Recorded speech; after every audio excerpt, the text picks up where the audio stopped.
There you go. Ah! I'm late. I know I'm late. Probably had you sitting there for 4 minutes. 4.5 minutes. I'm so sorry. I've been rushing to do this. And it takes work to look this good. Fortunately. Okay. My lipstick isn't quite good enough, but it's gonna have to be.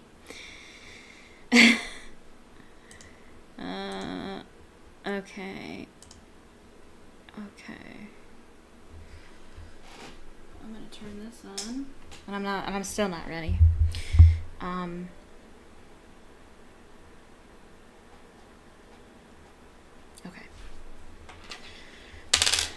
I don't know if I should even put earrings on. You can barely even see them.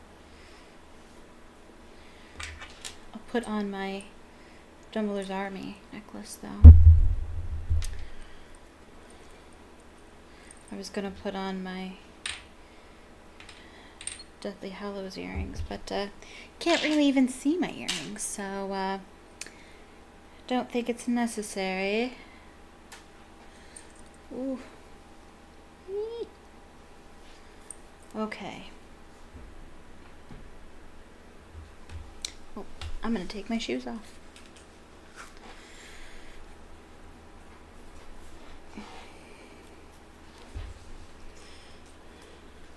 So, I planned all of this literally. Oh yeah, and camo is being weird. Because of course it is. It's nothing can ever just go smoothly for me. That's a foreign concept for us here. But I literally planned this like 10:30 this morning.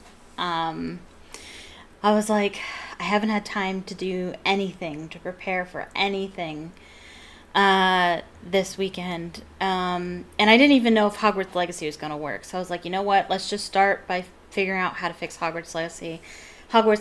And if I can make it work, then we'll do Hogwarts Legacy. And if not, then we won't. And so I was looking on how to fix it. And I honestly was kind of out of great ideas. So I opened my AMD dashboard. And just to see, I don't know, if there's something on there that would help me. And you can actually start your games in AMD, at least some of them. And so I clicked play Hogwarts Legacy, and it came up. I don't know. I did nothing new. I don't know. And so I was like, you know what? Let's just keep it up. So it's on my screen right now. I'm not touching it. I'm not getting out of it until the end of tomorrow. So this all came to me while I was fixing my Hogwarts Legacy game. I decided, okay, well, how about... Because I want to finish Goblet of Fire. So that's what we're going to be doing, is we're going to finish reading Goblet of Fire this weekend. Because there's 6 chapters left. I'm going to read 3 chapters tonight, 3 chapters tomorrow. Also, I said, and I even set the stream. Actually, I'll fix it right now. Real quick.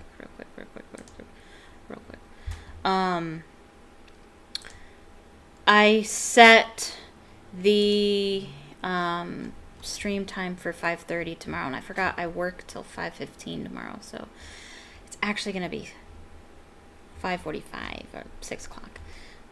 Where's the time? Where can I fix the time? Quick. I don't want to spend my whole time doing this. Where is it? Why can't I? Where's the time? There. Okay. It's actually going to be 5:45. 5:45. See? Okay. I'm still here, right? Oh. Hey, Ryan. Good to see you.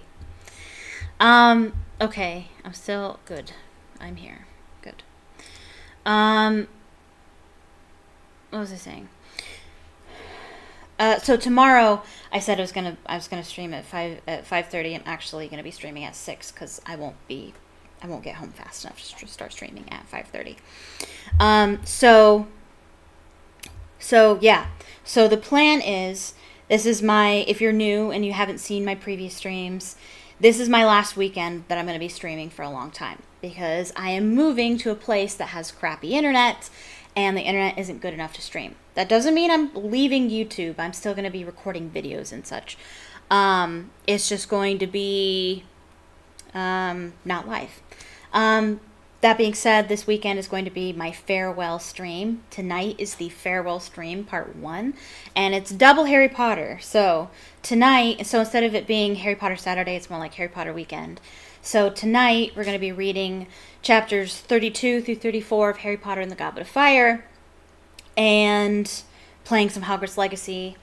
And then tomorrow, we'll finish Goblet of Fire with the last 3 chapters and play more Hogwarts Legacy.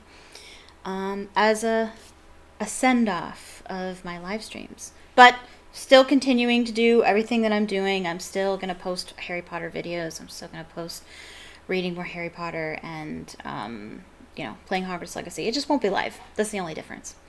So all the usual stuff. Oh, you know what? Hold on. I should, start by saying my usual intro. Hello, fellow witches and wizards. My name is Phoenix Jenny, and welcome to the stream. Welcome back to Harry Potter weekend, Saturday, whatever you want to call it. It's not really Saturday, but anyway.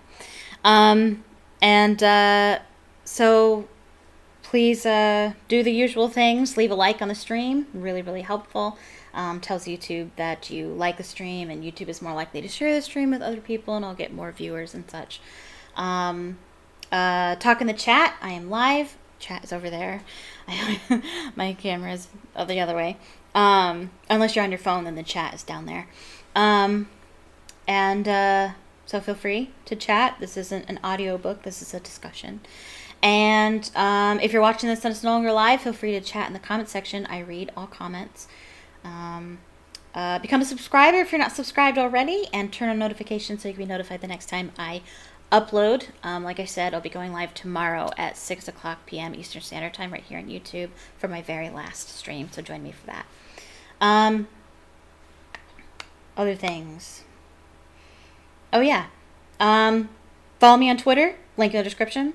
I also have a Patreon if you want to support me as a content creator, or if you want to read my short stories, because I post my short stories and the like on there. I have free stuff on there as well, including Harry Potter fanfiction, available to everyone. Check that out. I also have a TikTok and an Instagram link in the description. Okay, so in addition to reading Harry Potter and the Goblet of Fire, I also have some goodies that I bought today. I work in a store that sells this kind of stuff, and I was looking at it and I was like, ooh, I want them. So I bought them. So I have 2 of these. They're pencil toppers, and they're collectibles, and they're mystery collectibles, so you have no idea what's inside, though I've been kind of feeling them, just kind of guess. And I also have one of these, which I think it's a bag tag. So don't know what's in them. This is the new thing that kids do nowadays, is they buy stuff that they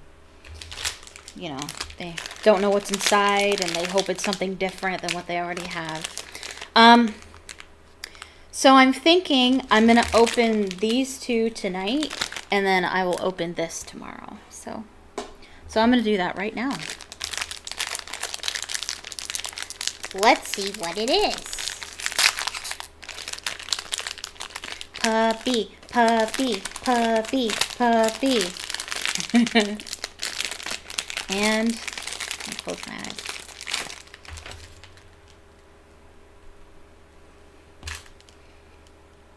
Which one is it? How do I know which one it is?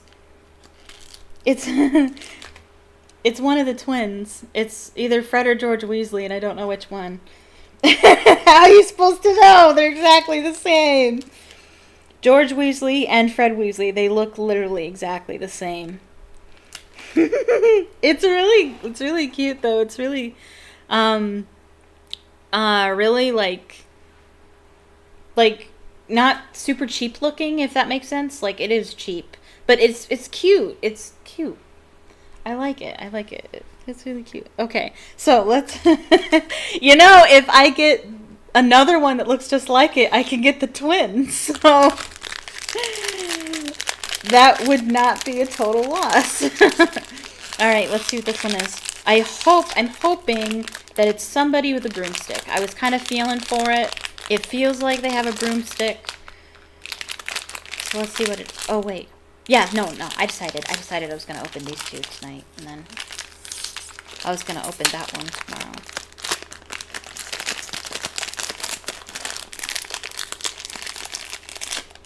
What is this?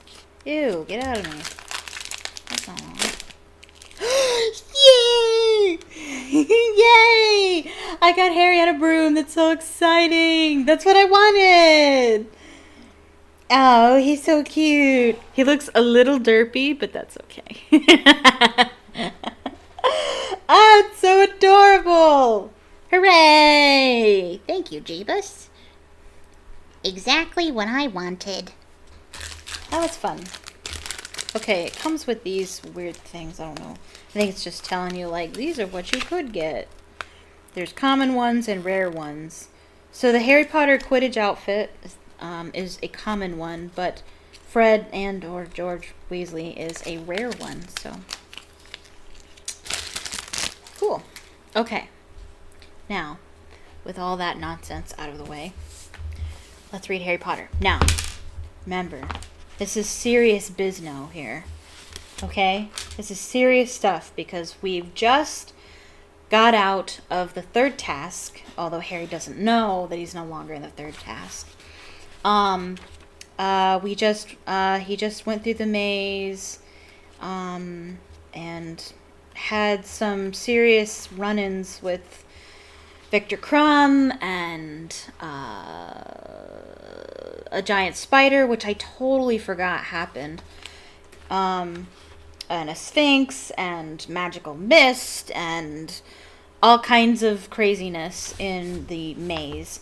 But now is the moment. Now is the crux of the entire series, the part where Voldemort returns to his physical form. So, there might be tears. No, that's tomorrow. Tomorrow, we'll save the crying for tomorrow.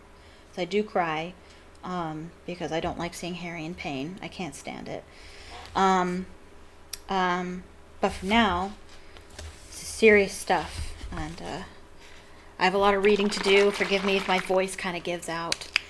But the 3 chapters I'm going to read aren't actually that long, and I feel like they go together anyway. It feels like I always plan to read them together because it kind of stops in the middle of the action if you stop on a chapter, because this whole thing kind of happens in one go, so...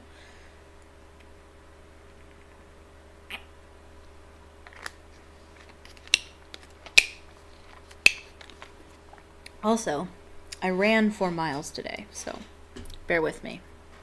Well, I say ran 4 miles. I ran 3 miles and limped a mile because I really stretched out my right glute and it was cramping. And I was like, come on, just 1 more mile. And so I pretty much just kind of just dragged myself the 4th mile. Anyway, you don't care about that. All right, Chapter 32, Flesh, Blood, and Bone. Harry felt his feet slam into the ground. His injured leg gave way, and he fell forward. His hand let go of the Triwizard Cup at last. He raised his head. "Where are we?" he said. Oh, I forgot. One thing. Come on. I rarely get this out, but I think... this is a special enough occasion. Sorry, Fred or George. My wand. Yes. We're gonna be needing it to fight dark wizards. Full nerd mode engaged. Sorry, not sorry. Okay. Cedric shook his head. He got up, pulled Harry to his feet, and they looked around. They'd left the Hogwarts grounds completely. They had obviously traveled miles, perhaps hundreds of miles. for even the mountains surrounding the castle were gone. They were standing instead in a dark and overgrown graveyard. The black outline of a small church was visible beyond a large yew tree to their right, which is significant because yew trees have a significance of death attached to them. They're like a bad omen. A hill rose above them to their left. Harry could just make out the outline of a fine old house on the hillside. Cedric looked down at the Triwizard Cup and then up at Harry. "Did anyone tell you the cup was a portkey?" he asked. "Nope," said Harry. He was looking around the graveyard. It was completely silent and slightly eerie. Is this supposed to be part of the task? "I don't know," said Cedric. He sounded slightly nervous. "Wand's out, do you reckon?" Yeah. "Yeah," said Harry, glad that Cedric had made the suggestion rather than him. "All right, get ready. Get ready to say bye to Cedric." They pulled out their wands. Harry kept looking around him. He had yet again the strange feeling that they were being watched. "Someone's coming," he said suddenly. Squinting tensely through the darkness, they watched the figure drawing nearer, walking steadily toward them between the graves. Harry couldn't make out a face, but from the way it was walking and holding its arms, he could tell that it was carrying something.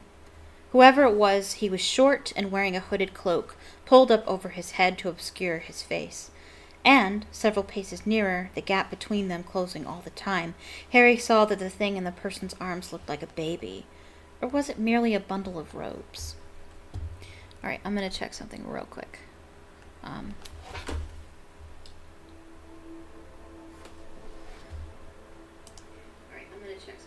Okay, good. I just want to make sure that my voice was recording and that it sounded normal. I've had many things go wrong during streams, and this is not the stream I want to go wrong. So, Harry lowered his wand slightly and glanced sideways at Cedric. Cedric shot him a quizzical look. They both turned back to watch the approaching figure. It stopped beside a towering marble headstone, only 6 feet from them. For a second, Harry and Cedric and the short figure simply looked at one another. And then, without warning, Harry's scar exploded with pain. It was agony such as he had never felt in all his life.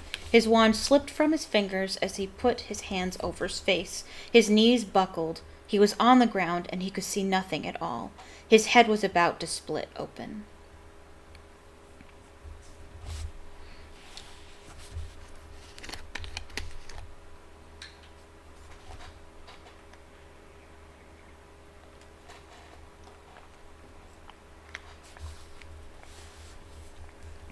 From far away, above his head, he heard a high, cold voice say, "Kill the spare!"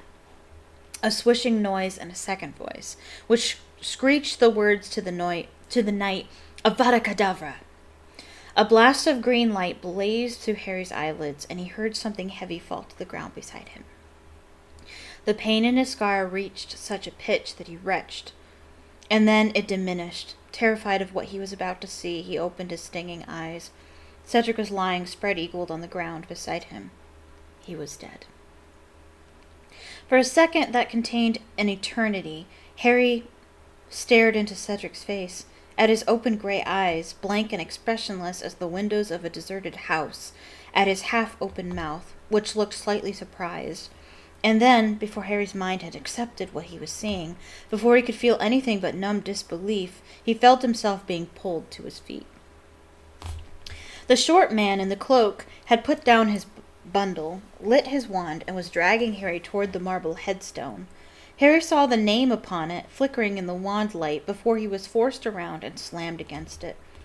Tom Riddle. The cloaked man was now conjuring tight cords around Harry, tying him from neck to ankles to the headstone. Harry could hear shallow, fast breathing from the depths of the hood. He struggled, and the man hit him with a hand that had a finger missing, and Harry realized who was under the hood. It was Wormtail. "You!" he gasped. But Wormtail, who had finished conjuring the ropes, did not reply. He was busy checking the tightness of the cords, his fingers trembling uncontrollably, fumbling over the knots. Once sure that Harry was bound so tightly to the headstone that he couldn't move an inch, Wormtail drew a length of some black material from the inside of his cloak and stuffed it roughly into Harry's mouth. Then, without a word, he turned from Harry and hurried away. Harry couldn't make a sound, nor could he see where Wormtail had gone. He couldn't turn his head to see beyond the headstone. He could see only what was right in front of him. Cedric's body was lying some 20 feet away. Some way beyond him, glinting in the starlight, lay the Triwizard Cup. Harry's wand was on the ground at Cedric's feet. The bundle of robes that Harry had thought was a baby was close by, at the foot of the grave. It seemed to be stirring fretfully. Harry watched it, and his scar seared with pain again. And he suddenly knew that he didn't want to see what was in those robes. He didn't want that bundle opened. He could hear noises at his feet. He looked down and saw a gigantic snake slithering through the grass, circling the headstone where he was tied. Wormtail's fast, wheezy breathing was growing louder again. It sounded as though he was forcing something heavy across the ground. Then he came back within Harry's range of vision, and Harry saw him pushing a stone cauldron to the foot of the grave. It was full of what seemed to be water. Harry could hear it slopping around, and it was larger than any cauldron Harry had ever used. A great stone belly large enough for a full-grown man to sit in.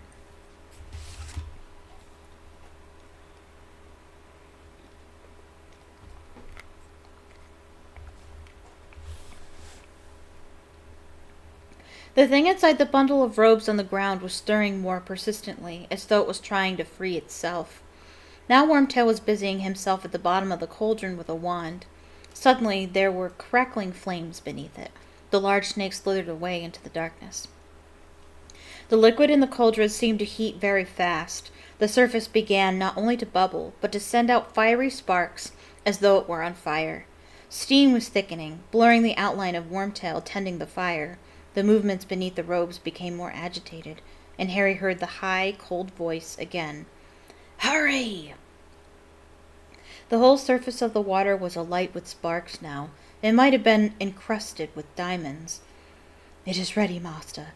"Now," said the cold voice. Wormtail pulled... Okay. Am I back? Come back to me. Come back to me.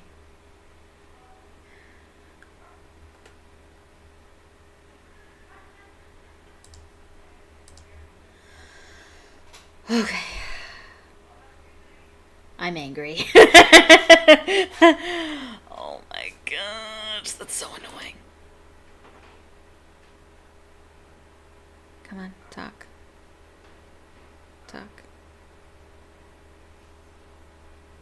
I can't hear myself. Why can't I hear myself? Why can't I hear myself? Hold on.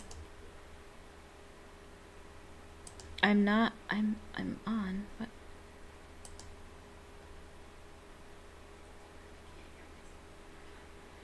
Oh, okay, jeez.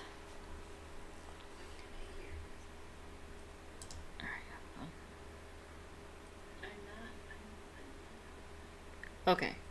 This is the third time a stream has failed me. The last 3 streams, my computer just... Nope. That's annoying. Okay. I don't know if it's a YouTube thing or if it's my computer. I don't know.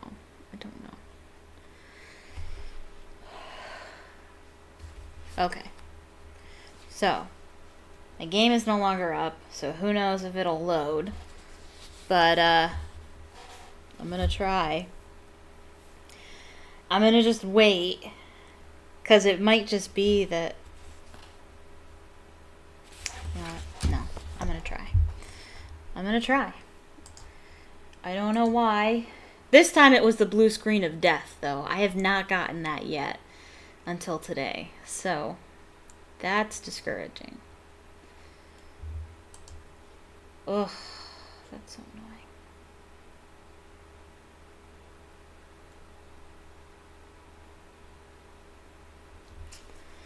Let's see what happens.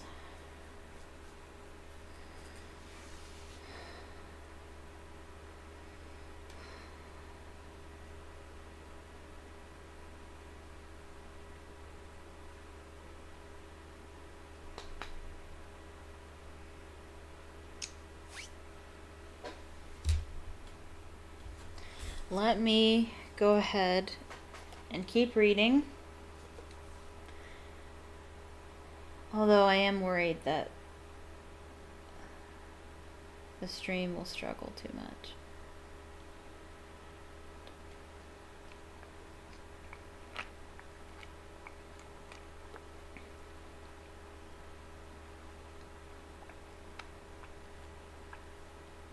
Let's see what happens.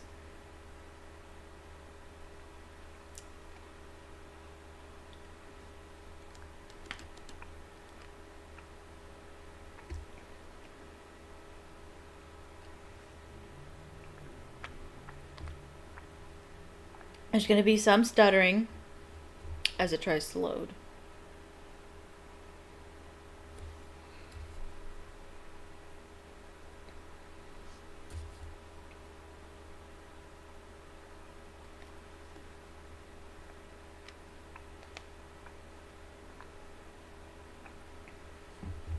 I wonder if you can still hear me okay.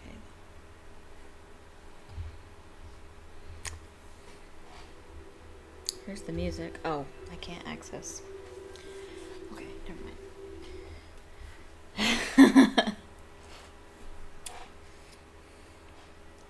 I feel like this only happens to me.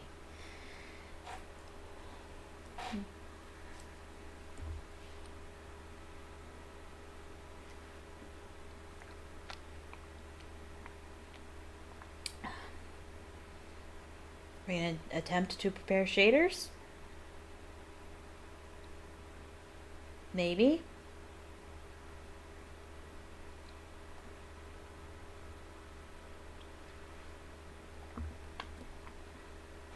Okay.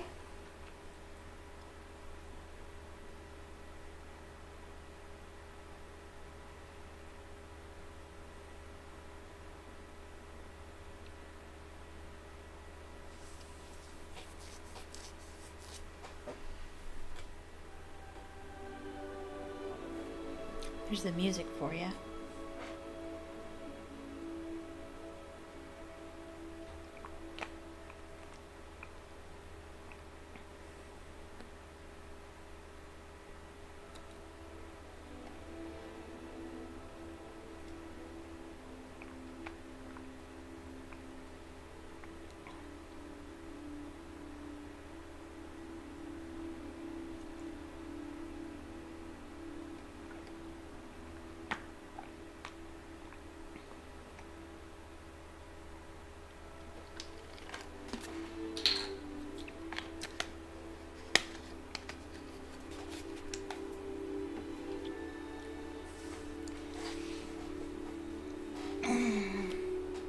Please, Jesus, make it run. Please, please, please, please, please. It worked this morning and I was not expecting it to, so. I also turned the graphic settings down to low to see if that would help.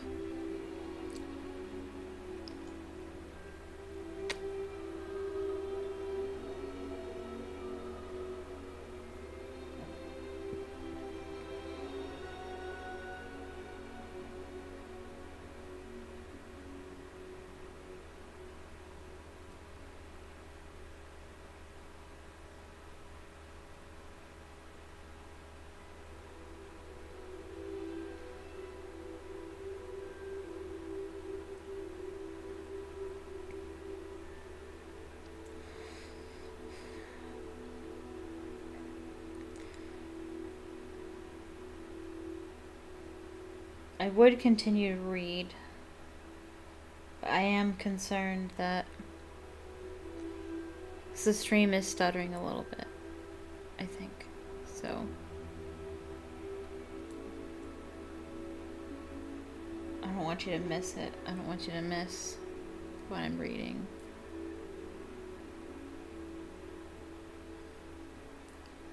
Come on, you can do it. You can do it. You did it earlier. Oh no. Oh no. The music just stopped. Oh no. Come on, man. Is it because I'm streaming? Is that the problem? It might be. Yeah. And it just failed. Great. Okay. Okay. This is what I'm going to do. I'm going to read. And then I will stop the stream and I will start it up again after Hogwarts Legacy is loaded. That's what I will do. It seems to have a problem loading while I'm streaming. That seems to be the issue, maybe. Oh, man. Okay. I will try and see. I think it's just I think something's going on with my streaming and I'm unable to stream and I don't know what's happening. So, we're just going to read for right now. And then I will stop the stream. Oh no. Oh, there it is. Then I will stop the stream and try to load the game. And if I can get the game to load, I will start the stream again. And if I can't, well, that'll be the end of the stream. Okay.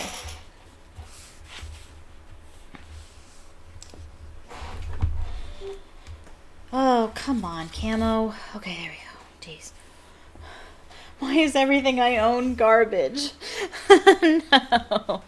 Why can't everything just work? Okay. Alright. So we're just reading for now. Oh, it disconnected again. It's probably because my phone, though. My phone needs to be updated, and I can't update it because it's too old. So, I'll be getting a new phone soon, too, by the way. Alright. Alright, let's finish the chapter.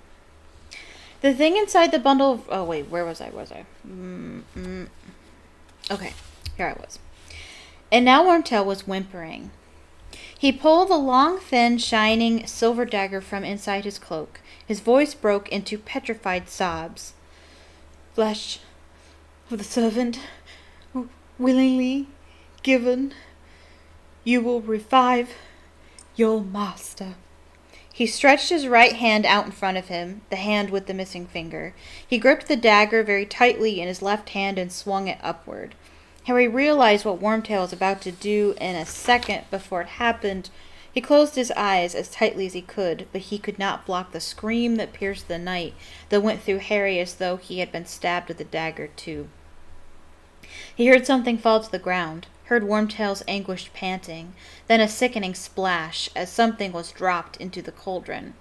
Harry couldn't stand to look, but the potion had turned a burning red. The light of it shone through Harry's closed eyelids. Wormtail was gasping and moaning with agony. Not until Harry felt Wormtail's anguished breath on his face did he realize that Wormtail was right in front of him. Blood of the enemy, forcibly taken. You will resurrect your foe. Harry could do nothing to prevent it. He was tied too tightly. Squinting down, struggling hopelessly at the ropes binding him, he saw the shining silver dagger shaking in Wormtail's remaining hand. He felt its point penetrate the crook of his right arm, and blood seeping down the sleeve of his torn robes. Wormtail, still panting with pain, fumbling in his pocket for a glass vial, and held it to Harry's cut so that a dribble of blood fell into it. He staggered back to the cauldron with Harry's blood. He poured it inside. The liquid within turned instantly a blinding white. Wormtail, his job done, dropped to his knees beside the cauldron, then slumped sideways and lay on the ground, cradling the bleeding stump of his arm, gasping and sobbing. The cauldron was simmering, sending its diamond sparks in all directions, so blindingly bright that it turned all else to velvety blackness. Nothing happened. Let it have drowned, Harry thought. Let it have gone wrong. And then, suddenly, the sparks emanating from the cauldron were extinguished. A surge of white steam billowed thickly from the cauldron instead, obliterating everything in front of Harry so that he couldn't see Wormtail or Cedric or anything but vapor hanging in the air. It's gone wrong, he thought. It's drowned. Please, please let it be dead. But then, through the mist in front of him, he saw, with an icy surge of terror, the dark outline of a man, tall and skeletally thin, rising slowly from inside the cauldron. "Robe me," said the high, cold voice from behind the steam, and Wormtail, sobbing and moaning, still cradling his mutilated arm, scrambled to pick up the black robes from the ground, got to his feet, reached up and pulled them one-handed over his master's head. The thin man stepped out of the cauldron, staring at Harry, and Harry stared back into the face that had haunted his nightmares for 3 years. Whiter than a skull, with wide, livid scarlet eyes, and a nose that was flat like a snake's with slits for nostrils, Lord Voldemort had risen again.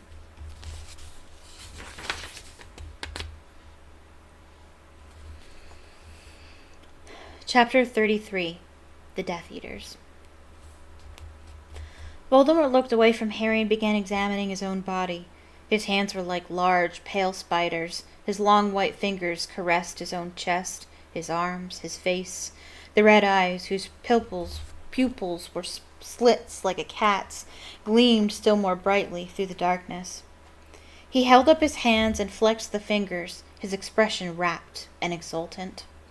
He took not the slightest notice of Wormtail, who lay twitching and bleeding on the ground, nor of the great snake, which had slithered back into sight and was circling Harry again, hissing.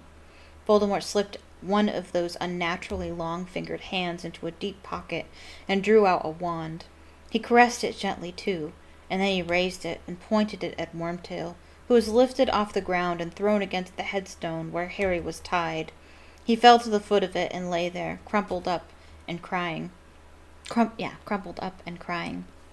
Voldemort turned his scarlet eyes upon Harry, laughing a high, cold, mirthless laugh.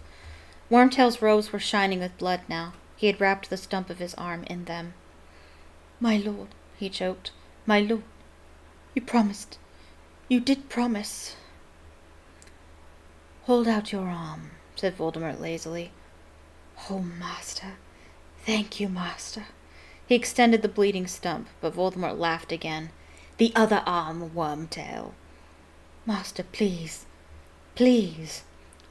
Voldemort bent down and pulled out Wormtail's left arm. He forced the sleeve of Wormtail's robes up past his elbow, and Harry saw something upon the skin there, something like a vivid red tattoo, a skull with a snake protruding from its mouth, the image that had appeared in the sky at the Quidditch World Cup, the Dark Mark.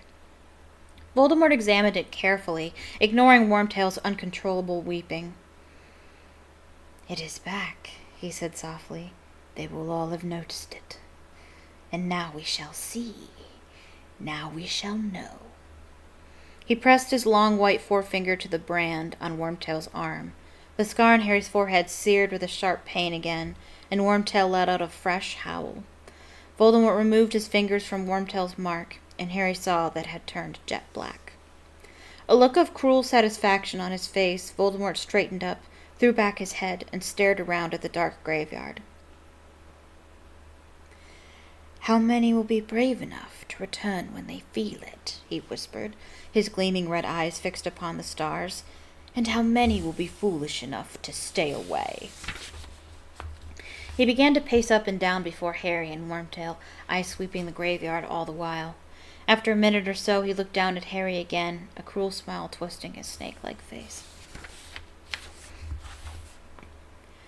"You stand, Harry Potter, upon the remains of my late father," he hissed softly, "a muggle and a fool, very like your dear mother. But they both had their uses, did they not? Your mother died to defend you as a child, and I killed my father, and see how useful he has proved himself in death." Voldemort laughed again. Up and down he paced, looking all around him as he walked, and the snake continued to circle in the grass. "You see that house upon the hillside, Potter? My father lived there. My mother, a witch who lived here in this village, fell in love with him. But he abandoned her when she told him what she was. He didn't like magic, my father. He left her and returned to his muggle parents before I was even born, Potter, and she died giving birth to me, leaving me to be raised in a muggle orphanage. But I vowed to find him.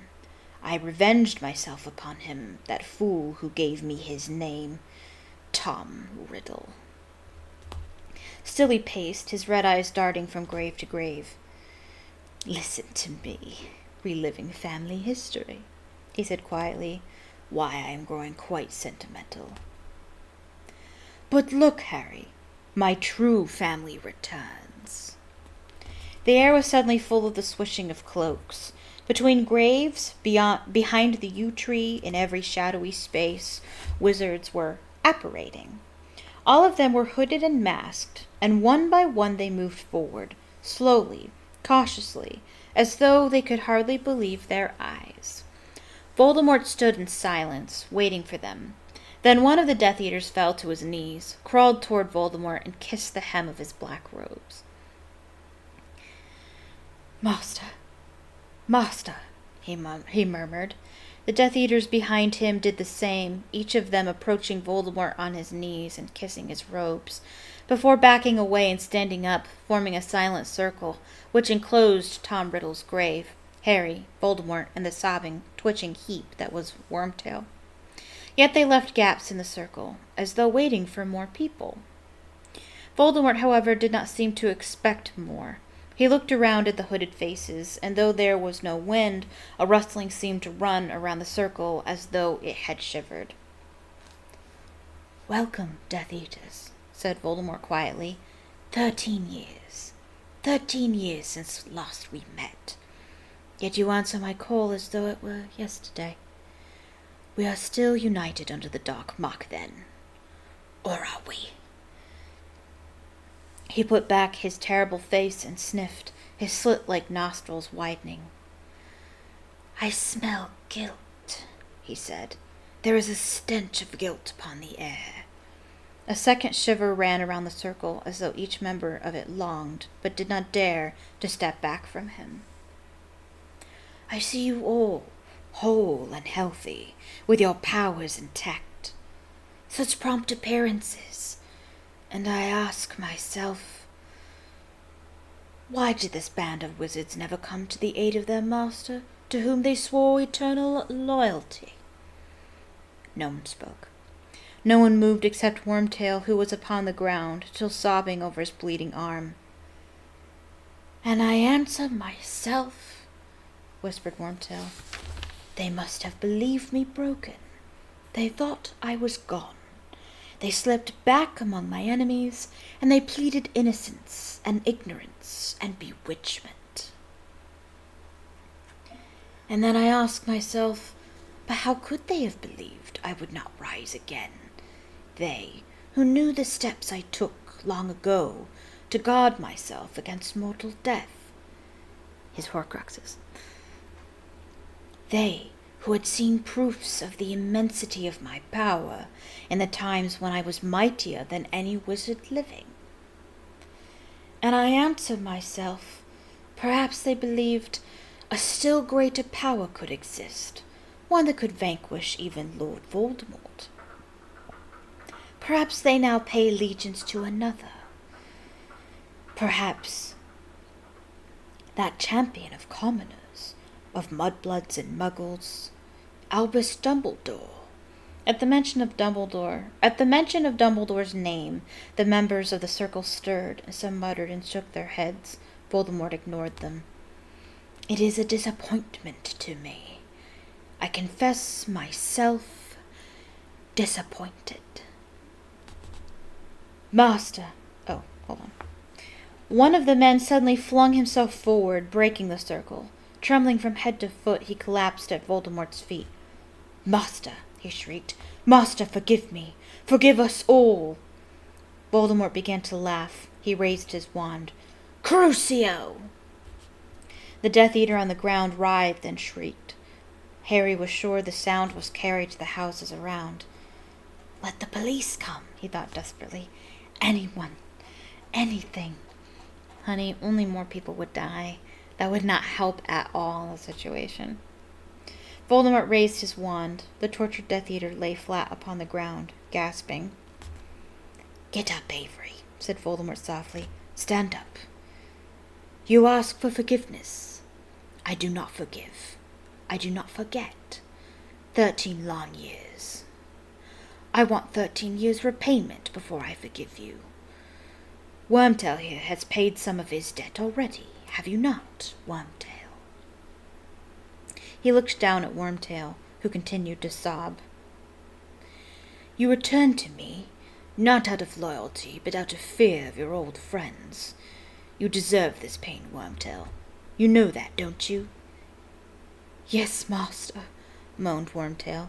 Please, master, please. Yet you helped return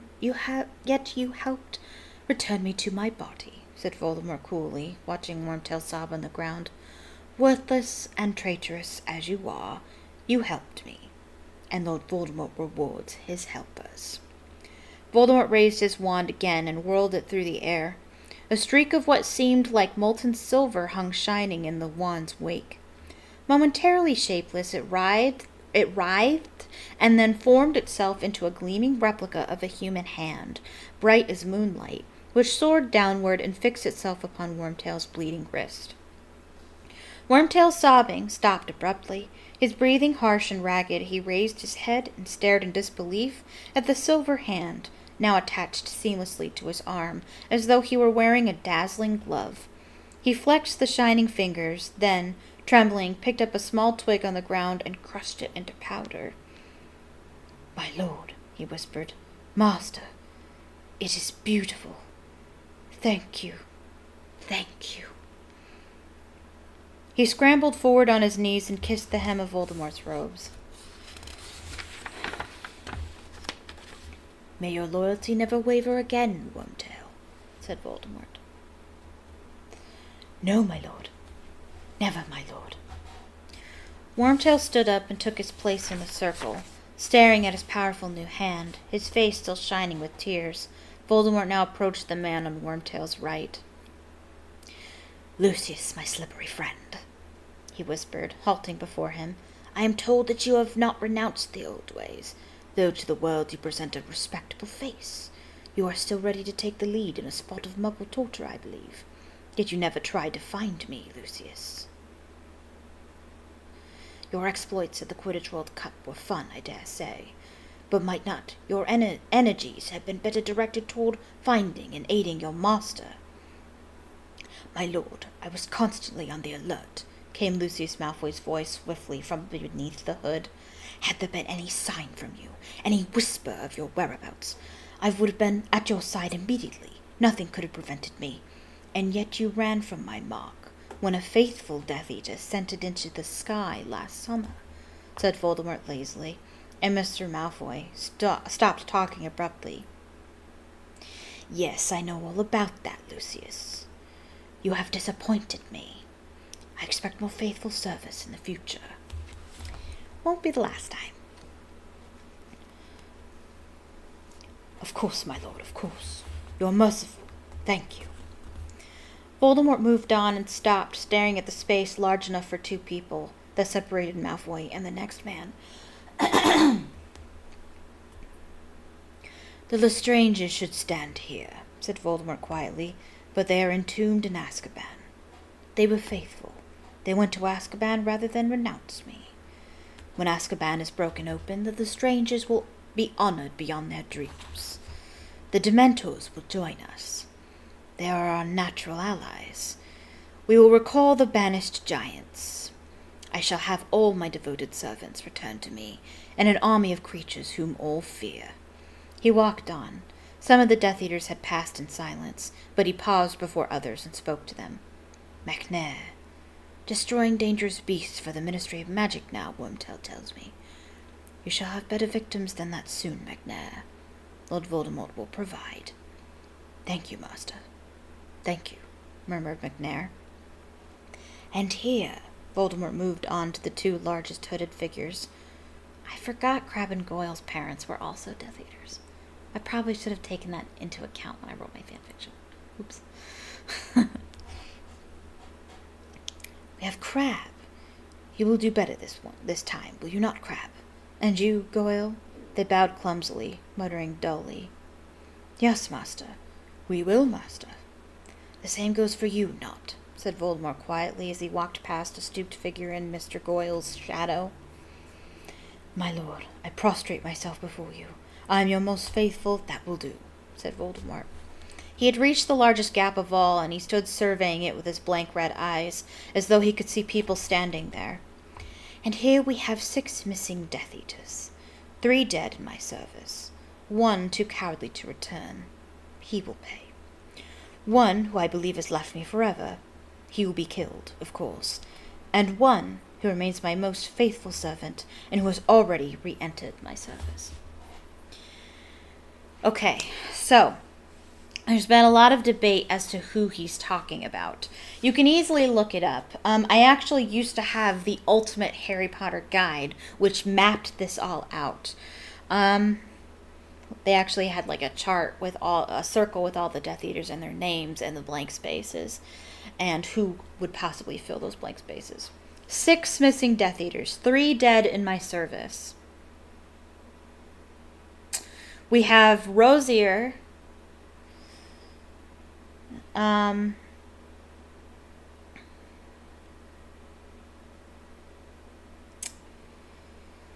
I can't think of who the other 2 are.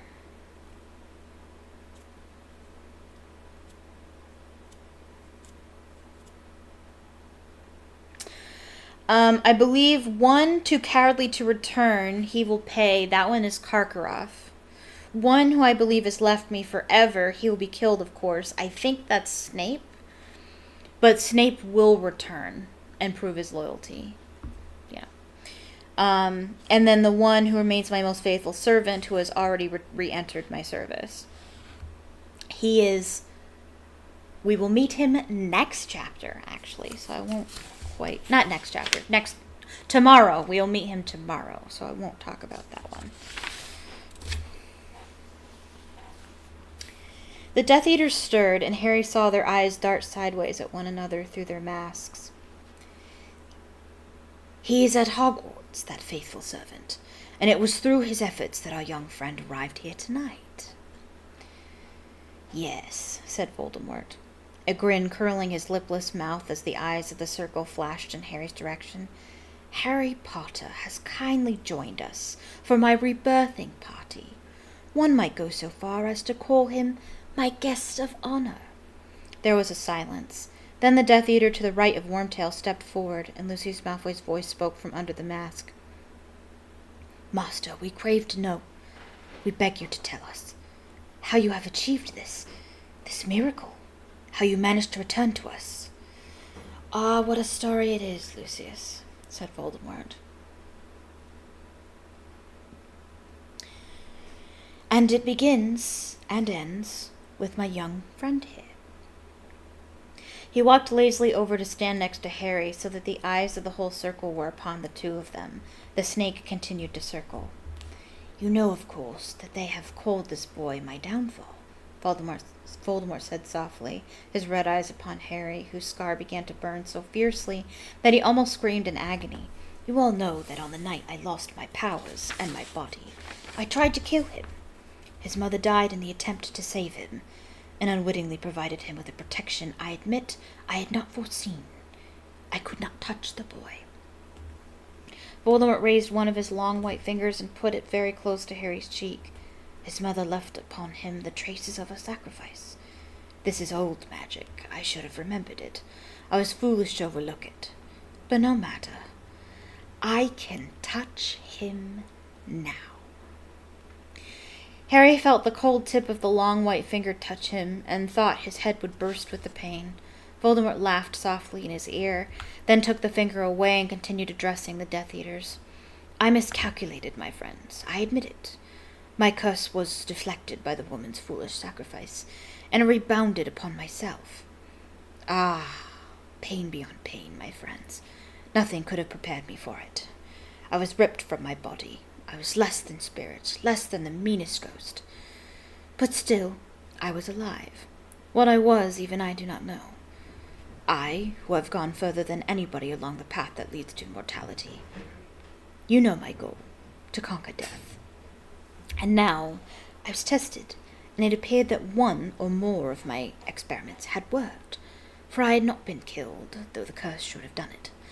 Nevertheless, I was as powerless as the weakest creature alive, and without the means to help myself, for I had no body, and every spell that might have helped me required the use of a wand. I remember only forcing myself, sleeplessly, endlessly, second by second, to exist. I settled in a faraway place, in a forest, and I waited. Surely one of my faithful Death Eaters would try and find me. One of them would come and perform the magic I could not, to restore me to a body. But I waited in vain. A shiver ran once more around the circle of listening Death Eaters. Voldemort let the silence spiral horribly before continuing. Only one power remained to me. I could possess the bodies of others, but I dared not go where other humans were plentiful, for I knew that the Aurors were still abroad and searching for me. I sometimes inhabited animals, snakes, of course, being my preference, but I was little better off inside them than as pure spirit, for their bodies were ill-adapted to perform magic, and my possession of them shortened their lives. None of them lasted long. Then, 4 years ago, the means for my return seemed assured. A wizard, young, foolish, and gullible, wandered across my path in the forest I had made my home. Always seemed the very chance I had been dreaming of, for he was a teacher at Dumbledore's school. He was easy to bend to my will. He brought me back to this country, and after a while I took possession of his body to supervise him closely as he carried out my orders. But my plan failed. I did not manage to steal the Sorcerer's Stone. I was not to be assured mortal life. I was thwarted once again, by Harry Potter. So he's talking about the first one, talking about Professor Quirrell. Silence once more. Nothing was stirring, not even the leaves on the yew tree. The Death Eaters were quite motionless, the glittering eyes in their masks fixed upon Voldemort and upon Harry. The servant died when I left his body, and I was left as weak as ever I had been, Voldemort continued. I returned to my hiding place far away, and I will not pretend to you that I didn't then fear that I might never regain my powers. Yes, that was perhaps my darkest hour. I could not hope that I would be sent another wizard to possess, and I had given up hope, now that any of my Death Eaters cared what had become of me. One or two of the masked wizards in the circle moved uncomfortably, but Voldemort took no notice. And then, not even a year ago, when I had almost abandoned hope, it happened at last. A servant returned to me. Wormtail here, who had faked his own death to escape justice, was driven out of hiding by those he had once counted friends, and decided to return to his master. He sought me in the country where it had long been rumored I was hiding, helped, of course, by the rats he met along the way. Wormtail has a curious affinity with rats, do you not, Wormtail? His filthy little friends told him there was a place, deep in an Albanian forest, that they avoided, where small animals like themselves had met their deaths by a dark shadow that possessed them.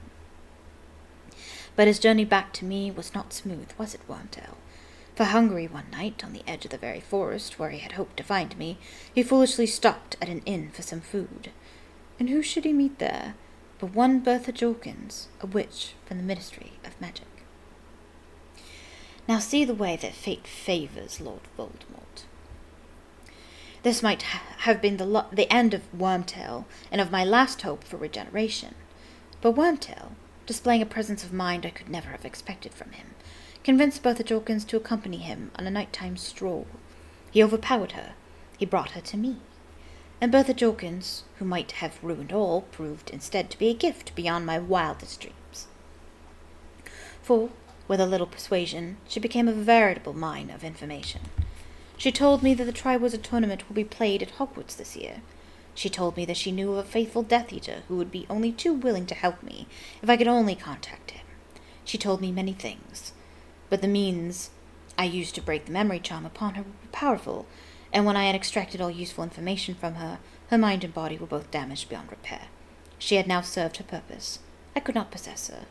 I disposed of her. Voldemort smiled his terrible smile, his red eyes blank and pitiless. Wormtail's body, of course, was ill-adapted for possession, as all assumed him dead, and would attract far too much attention if noticed. However, He was the able-bodied servant I needed, and poor wizard though he is, Wormtail was able to follow the instructions I gave him, which would return me to a rudimentary, weak body of my own, a body I would be able to inhabit while awaiting the essential ingredients for true rebirth. A spell or two of my own invention, a little help from my dear Nagini. Voldemort's red eyes fell upon the continually circling snake, a potion concocted from unicorn blood, and the snake venom Nagini provided. I was soon returned to an almost human form, and strong enough to travel. There was no hope of stealing the Sorcerer's Stone any more, for I knew that Dumbledore would have seen to it that it was destroyed. But I was willing to embrace mortal life again before chasing immortality. I set my sights lower. I would settle for my old body back again, and my old strength.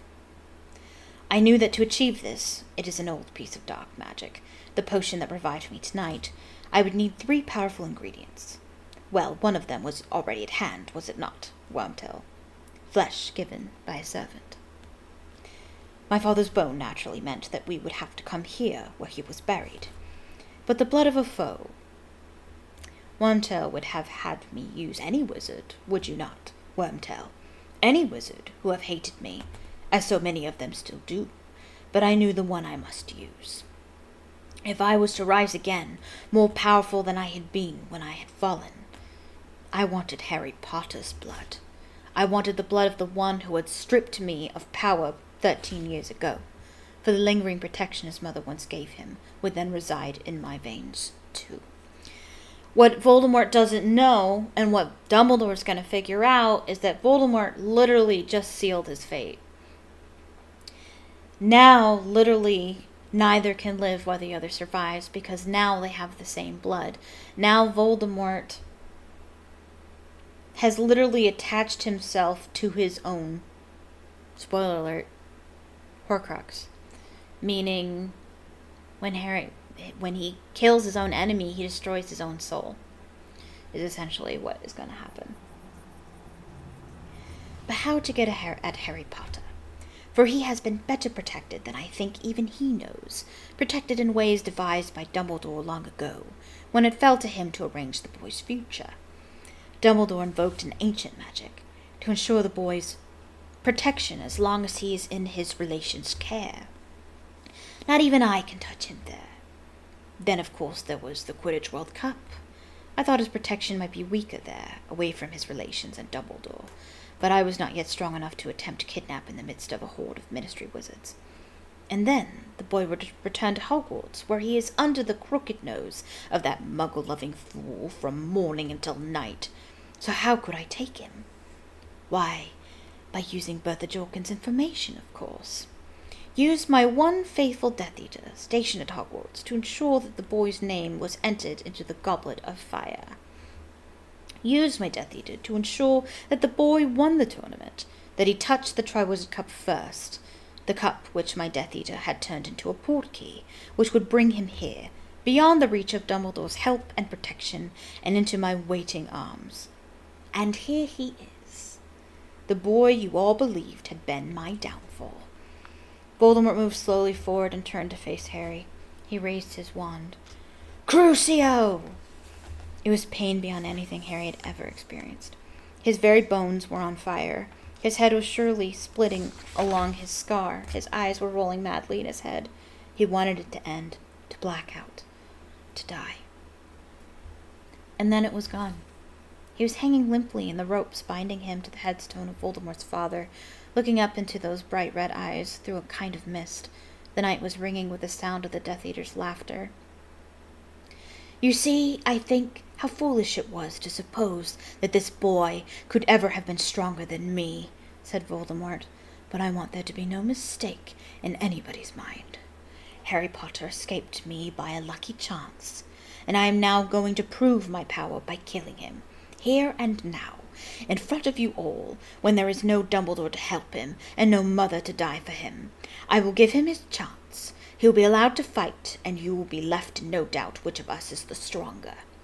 Just a little longer, Nagini, he whispered, and the snake glided away through the grass to where the Death Eater stood watching.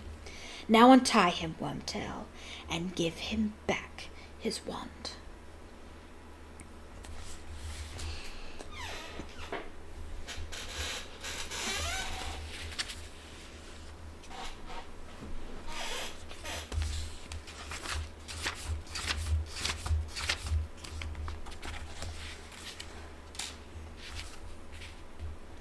Chapter 34. Priori Incantatem. Wormtail approached Harry, who scrambled to find his feet to support his own weight before the ropes were untied. Wormtail raised his new silver hand, pulled out the wad of material gagging Harry, and then, with one swipe, cut through the bonds, tying Harry to the gravestone. There was a split second, perhaps, when Harry might have considered running for it, but his injured leg shook under him as he stood on the overgrown grave, as the Death Eaters closed ranks, forming a tighter circle around him and Voldemort, so that the gaps where the missing Death Eaters should have stood were filled.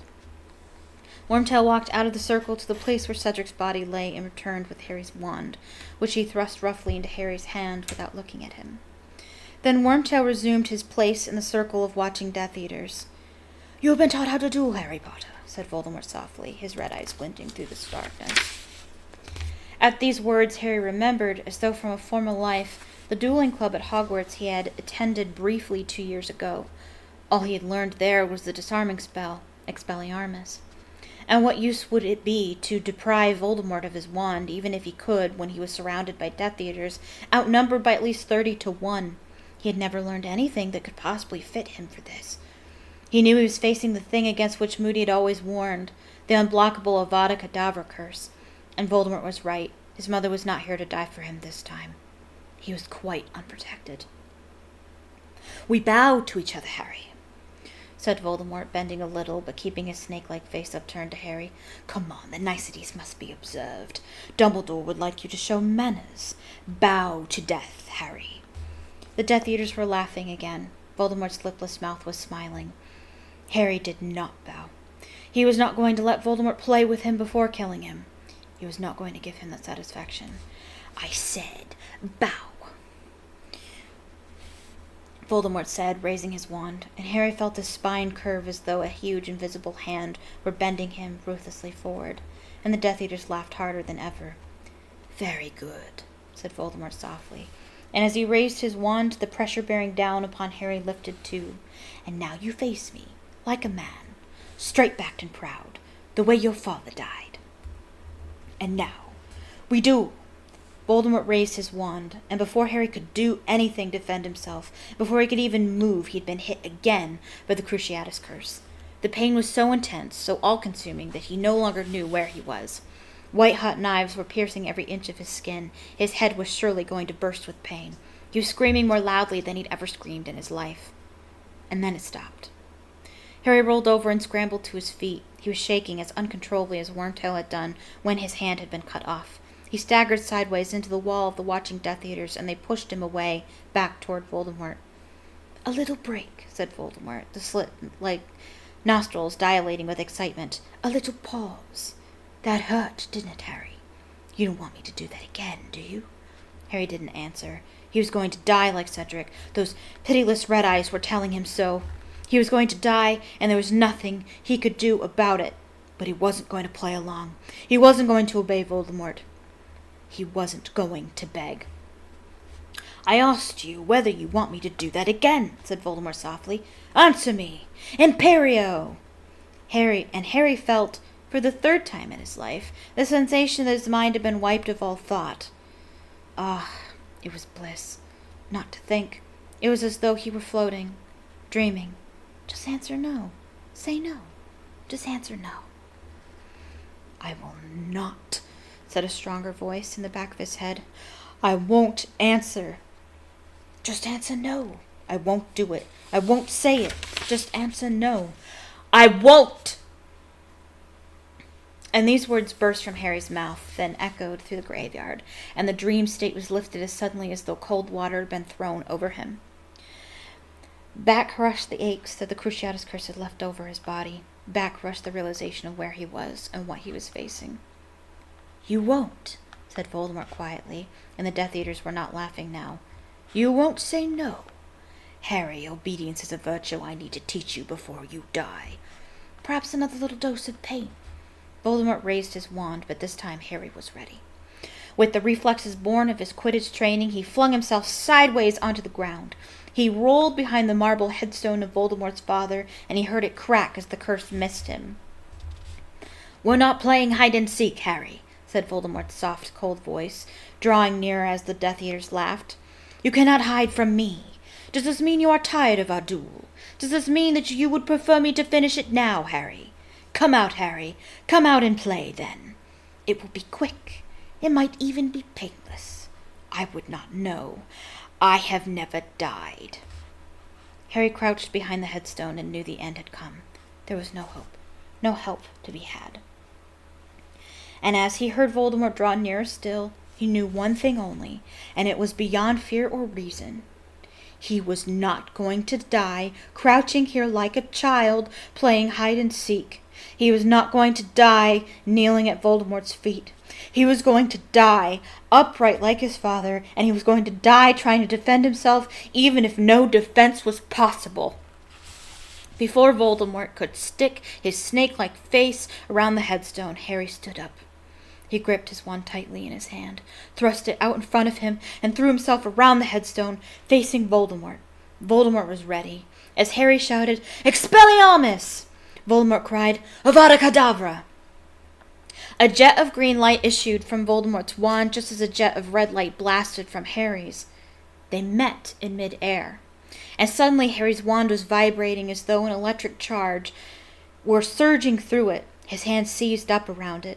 He couldn't have released it if he had wanted to, and a narrow beam of light connected the two wands, neither red nor green, but bright, deep gold.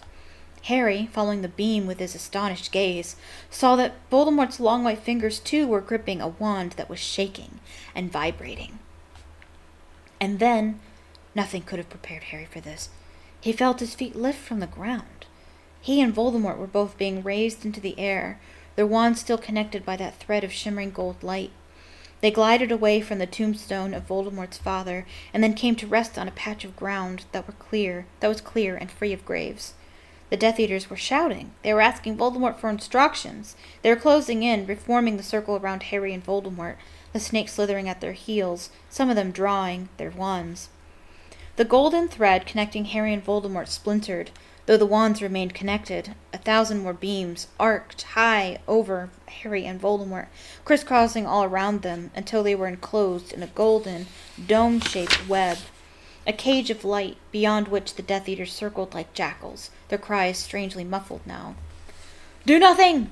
Voldemort shrieked to the Death Eaters, and Harry saw his red eyes wide with astonishment at what was happening, saw him fighting to break the thread of light still connecting his wand with Harry's.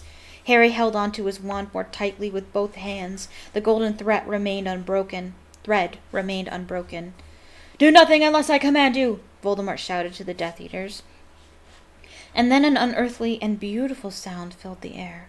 It was coming from every thread of the light-spun web vibrating around Harry and Voldemort. It was a sound Harry recognized, though he had heard it only once before in his life. Phoenix song. It was the sound of hope to Harry, the most beautiful and welcome thing he had ever heard in his life. He felt as though the song were inside him instead of just around him. It was the sound he connected with Dumbledore, and it was almost as though a friend were speaking in his ear. "Don't break the connection." "I know," Harry told the music. "I know I mustn't." But no sooner had he thought it, than the thing became much harder to do. His wand began to vibrate more powerfully than ever, and now the beam between him and Voldemort changed too. It was as though large beads of light were sliding up and down the thread connecting the wands. Harry felt his wand give a shudder under his hand as the light beads began to slide slowly and steadily his way. The direction of the beam's movement was now toward him from Voldemort, and he felt his wand shudder angrily. As the closest bead of light moved nearer to Harry's wand tip, the wood beneath his fingers grew so hot he feared it would burst into flame. The closer the bead moved, the harder Harry's wand vibrated. He was sure his wand would not survive contact with it. It felt as though it was about to shatter under his fingers. He concentrated every last particle of his mind upon forcing the bead back toward Voldemort. His ears full of Phoenix song, his eyes furious, fixed, and slowly, very slowly, the beads quivered to a halt, and then, just as slowly, they began to move the other way. And it was Voldemort's wand that was vibrating extra hard now. Voldemort had looked astonished and almost fearful. One of the beads of light was quivering, inches from the tip of Voldemort's wand. Harry didn't understand why he was doing it, didn't know what it might achieve, but he now concentrated as he had never done in his life, on forcing that bead of light right back into Voldemort's wand. And slowly, very slowly, it moved along the golden thread. It trembled for a moment, and then it connected. At once, Voldemort's wand began to emit echoing screams of pain. Then, Voldemort's red eyes widened with shock. A dense, smoky hand flew out of the tip of it and vanished. The ghost of the hand he had made Wormtail. More shouts of pain. And then something much... Wait. The ghost of the hand he had made Wormtail... he had made Wormtail. More shouts of pain, and then something much larger began to blossom from Voldemort's wand tip. A great grayish something that looked as though it were made of the solidest, densest smoke. It was a head, now a chest and arms, the torso of Cedric Diggory. If ever Harry might have released his wand from shock, it would have been then, but instinct kept him clutching his wand tightly, so that the thread of golden light remained unbroken, even though the thick gray ghost of Cedric Diggory, was it a ghost? It looked so solid, emerged in its entirety from the end of Voldemort's wand, as though it were squeezing itself out of a very narrow tunnel. And this shade of Cedric stood up, and looked up, and down the golden thread of light, and spoke. "Hold on, Harry," it said. Its voice was distant and echoing. Harry looked at Voldemort. His wide red eyes were still shocked. He had no more expected this than Harry had, and very dimly Harry heard the frightened yells from the Death Eaters, prowling around the edges of the golden dome. More screams of pain from the wand, and then something else emerged from its tip. The dense shadow of a second hand, quickly followed by arms and torso. An old man Harry had seen only in a dream was now pushing himself out of the end of the wand, just as Cedric had done. And his ghost, or his shadow, or whatever it was, fell next to Cedric's, and surveyed Harry and Voldemort, and the golden web, and the connected wands, with mild surprise, leaning on his walking stick. "He was a real wizard, then," the old man said, his eyes on Voldemort. "Killed me, that one did. You fight him, boy." But already yet another head was emerging, and this head, gray as a smoky statue, was a woman's. Harry, both arms shaking now as he fought to keep his wand still, saw her drop to the ground and straighten up like the others, staring. The shadow of Bertha Jorkins surveyed the battle before her with wide eyes. "Don't let go now," she cried, and her voice echoed like Cedric's as though from very far away. "Don't let him get you, Harry. Don't let go."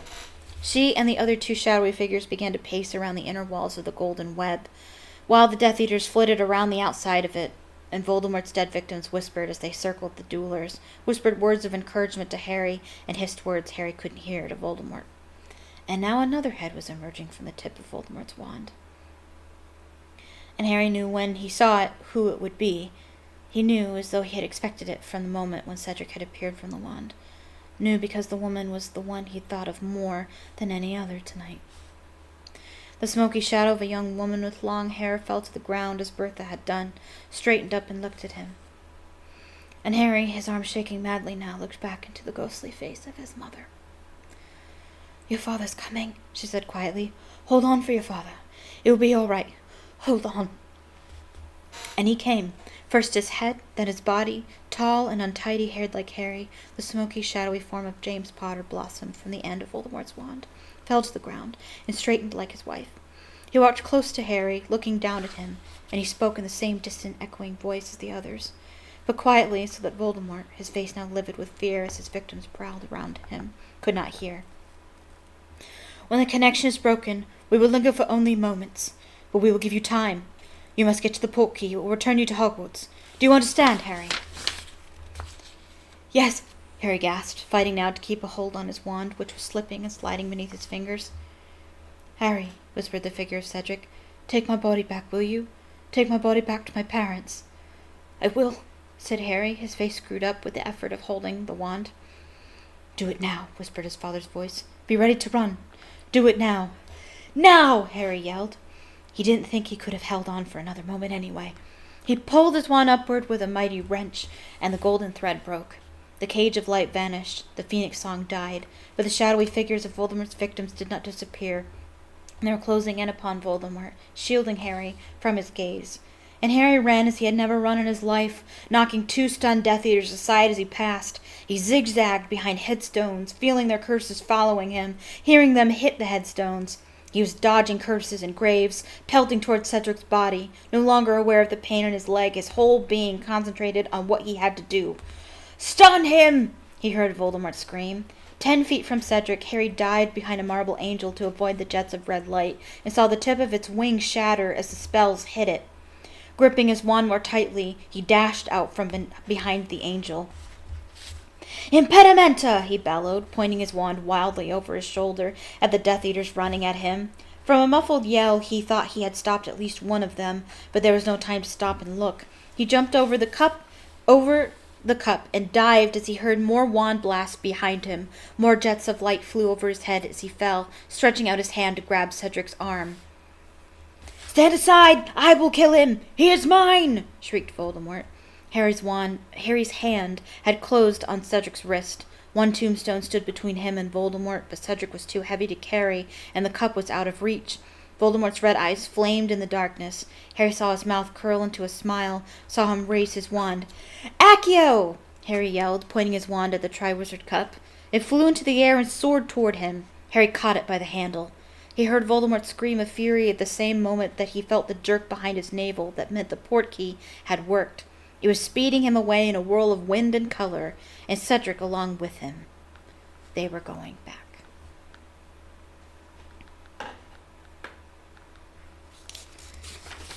Whew. And that is it. Until tomorrow.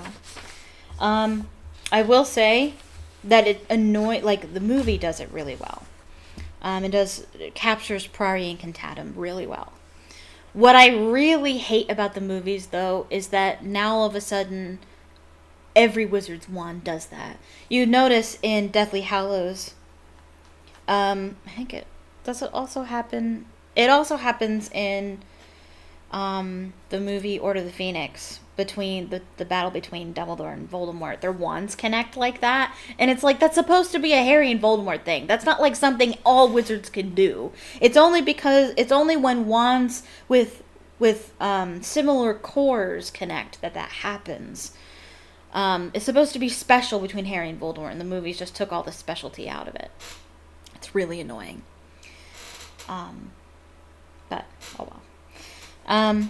But yeah, okay, so the plan now is I'm going to stop the stream, but I'm going to come back, okay?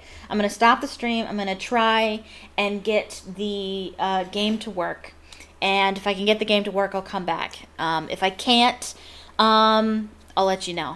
But I will say, in case I don't come back, thank you so much for watching. Please leave a comment down below telling me what you thought of the stream and any suggestions on how I can fix my stupid computer if you have any. Leave a like on the stream and become a subscriber if you're not subscribed already. Turn on notifications so you get notified the next time I upload. I'll be going live tomorrow at 6 o'clock p.m. Eastern Standard Time right here on YouTube, where I'll be doing more reading and finish the book and hopefully playing Hogwarts Legacy. We'll see how it goes.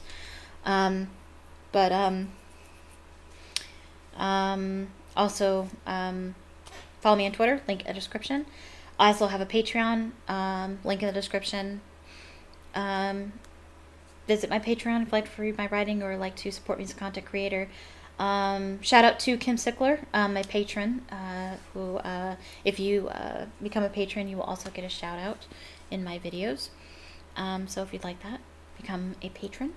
And I also have a TikTok and an Instagram, link in the description. Okay, so I'll try to come back. If I don't, I will let you know. How am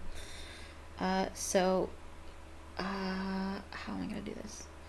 Okay, so hopefully I'll be...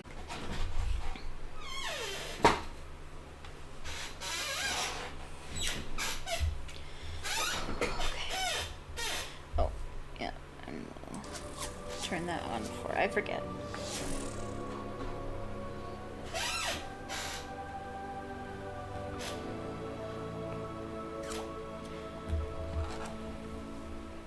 Come back to me. Come back to me.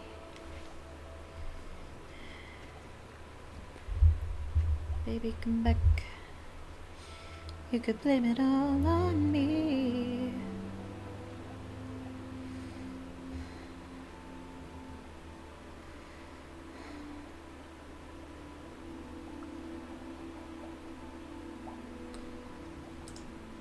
Am I back? Am I? Come on. Come back to me. Ah! I'm there! Yes!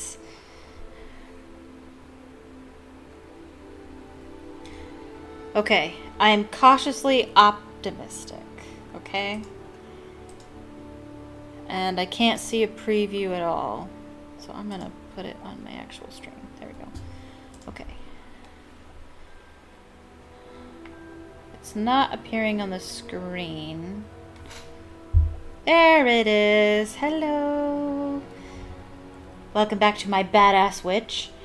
I designed her my last stream. I got her chair changed and her outfit. She looks so cool. Okay, let me just make sure everything is muted, but these are unmuted. Okay, everything looks good. Okay. Hope and pray that it just stays good. That things go okay and that things don't crash. Please don't crash. Please, please, please don't crash. And I think I will keep going till about 9 o'clock. I think is a good time. So.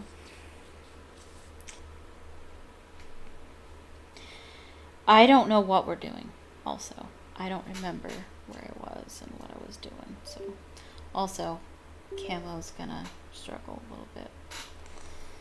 Come on. Come back.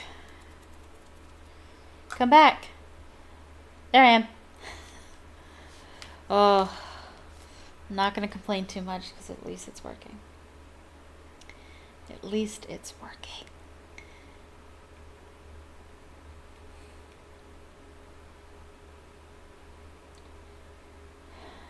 Maybe.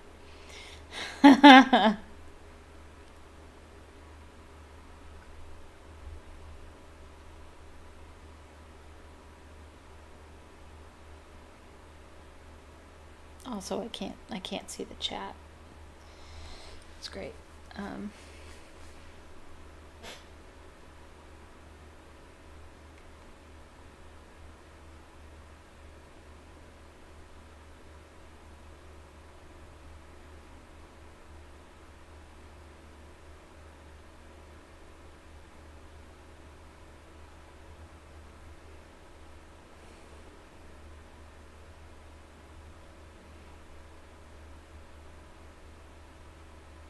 I also turned the graphics low, so hopefully that helps.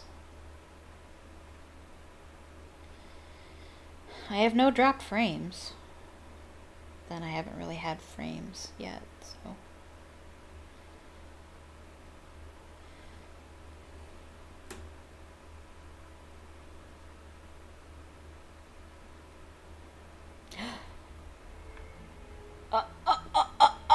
Are we here? Are we here? Is everything okay? Oh, please let everything be okay. There's a wand just kind of floating there, and then it disappeared. Okay. All right. I'm cautiously optimistic. Let me go to the menu real quick. Okay. Because I can't see the chat, so.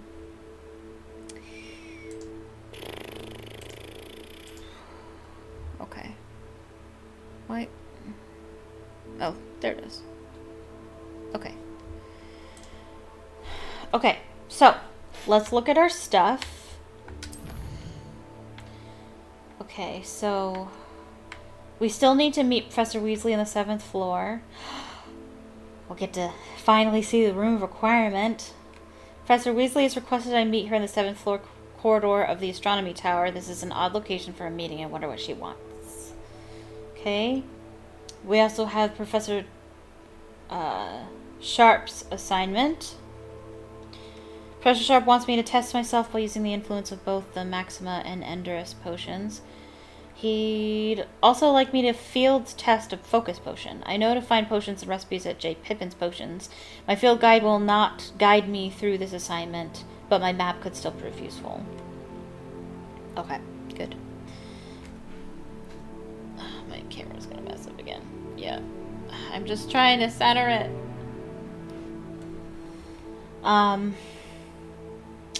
Will require use of a focus potion and acquire Maxima Edurus, I don't know, potions and use them simultaneously. Okay. And we also have flight test and a demanding delivery. So we're going to do this one right now. I'm assuming that's, yeah, that's what we're doing. Okay. And Perry Pippin. Good day to you. I require assistance with the delivery and thought you might be interested. Please visit me at J. Pippin's Potions if you'd like to earn a few coins. Sure. Later. Okay, and talents. I don't see anything new there. Even though it said I had new things. What? Oh, maybe I have to actually click on a category. Spell? I have 4 talents. Do I want to... Do I want to purchase something? Must be able to cast Diffindo. Oh. Confringo impacts produce fire bolts that seek. Ooh. Yes. I want that. I want dark arts. I'm not a dark arts person. Let's avoid the dark arts. These are ones I have. Right? This one... A new spell set added. That might actually be useful. Ancient magic throw catches and throws disarmed enemy. Oh, cool. A new spell set is added. Hold right trigger and tap. Oh my gosh. What is going on? What are you doing, Camo? I'm sorry. I don't know what's happening.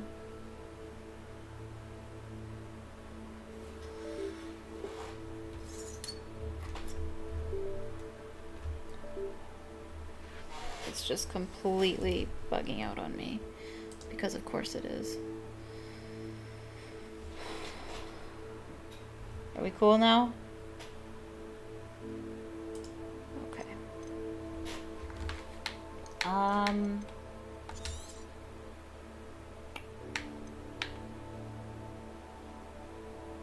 I don't know. Let's do this one first. It's more cool. Actually, we could do multiple of... We still have 2 talents. Stealth. I don't really use stealth.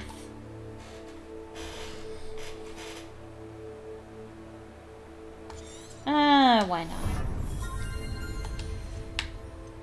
And... Room of requirement. For each Chinese chomping cabbage thrown, a second chomping cabbage is generated and released at no cost. Endurance potion makes you invulnerable and deflects projectile attacks back to enemies. Sure. I don't know. Why not? Alright.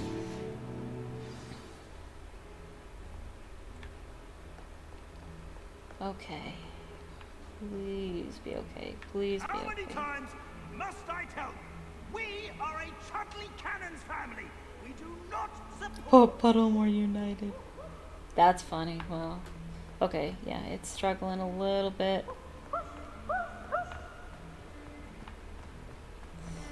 But that's because this room has a lot of things and people, and it usually struggles in here. Oh yeah, up the stairs, up the stairs.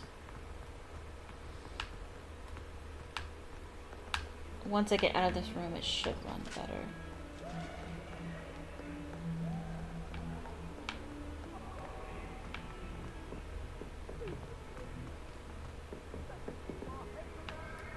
What's that shield mean? What does that mean?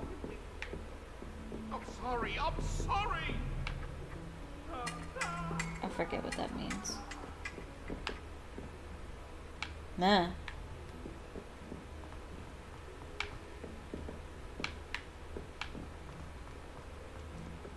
Oh. Hello there. Hi. Perhaps you can help me. Yeah. Hello. Were you calling me? I was, yes. Thought you might be interested in joining me for a bit of an adventure. Following a treasure map, to be precise. Ooh. Slight respite from battling the odd troll, I should think. Asked Poppy if she'd be interested as well, but couldn't drag her away from her puff skein. I found 2 maps lying about, both leading to locations around Hogwarts. Care to have a look at one? Yes. Following a Hogwarts treasure map. Count me in. Wonderful. Hogwarts fascinates me. You can keep whatever treasure lies at the end of your map. I'll be satisfied just knowing where it leads. Sounds like a Hufflepuff. Where do you suggest I search first? Based on a cursory review of your map, I'd suggest somewhere near Hecat's classroom. Oof. This wig is itchy. Hecat's Very well. classroom. Gotcha. I shall take a look if I can find the Oh, there's time. Natty. Fair enough. Meet me back here if you find anything. Okay. But oh, another map. Fun. Okay. That's no. Also, I think before meeting the professor, I should make myself more presentable. What was I doing? Quest. Change the quest. And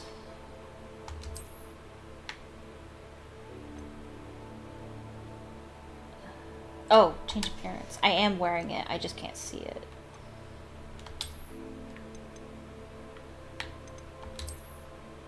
Yeah.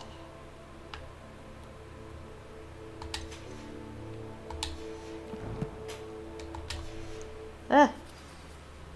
It's itchy.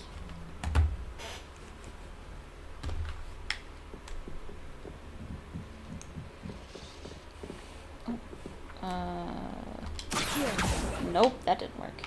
It took me too long to figure out the spell. Where'd it go? Go. And pet a kitty.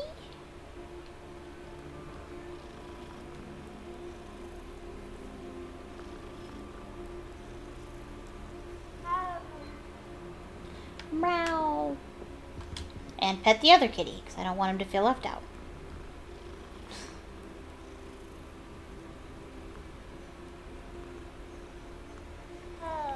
Kitties are for petting. Alright.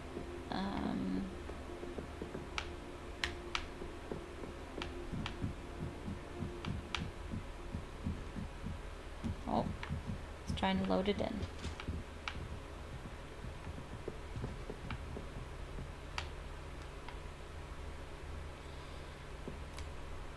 Confringo! Nope.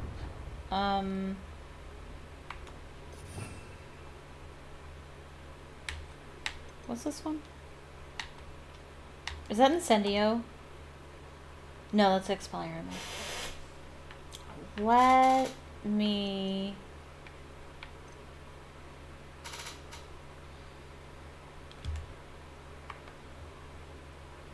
How do I...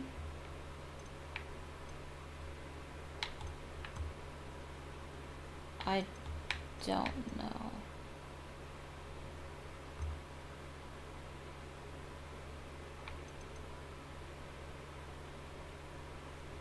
How do I...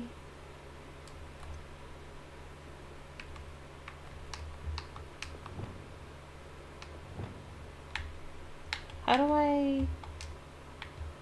Don't I have a second one?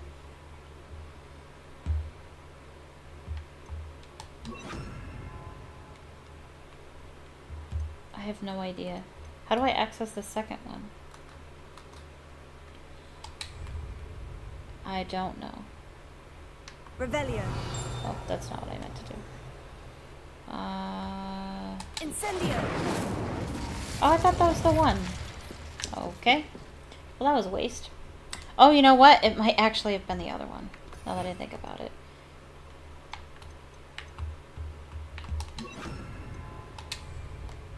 Leviosa.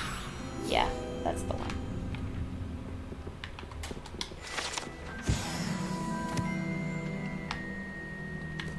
Okay.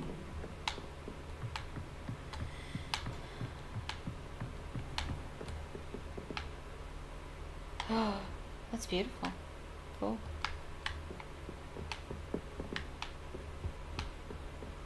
Oh. Hi. Oh, it's the dancing trolls. Yeah.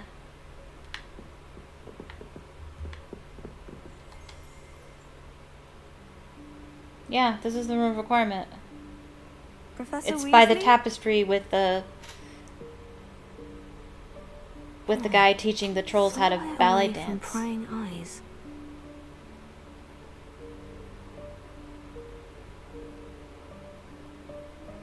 Oh, look at my awesome boots.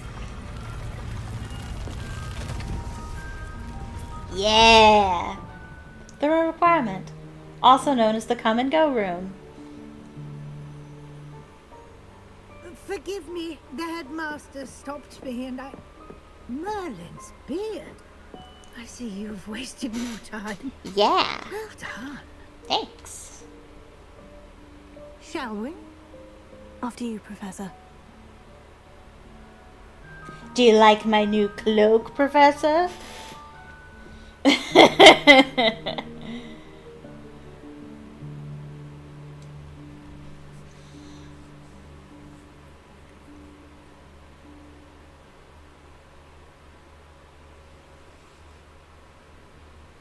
Oh, that's beautiful.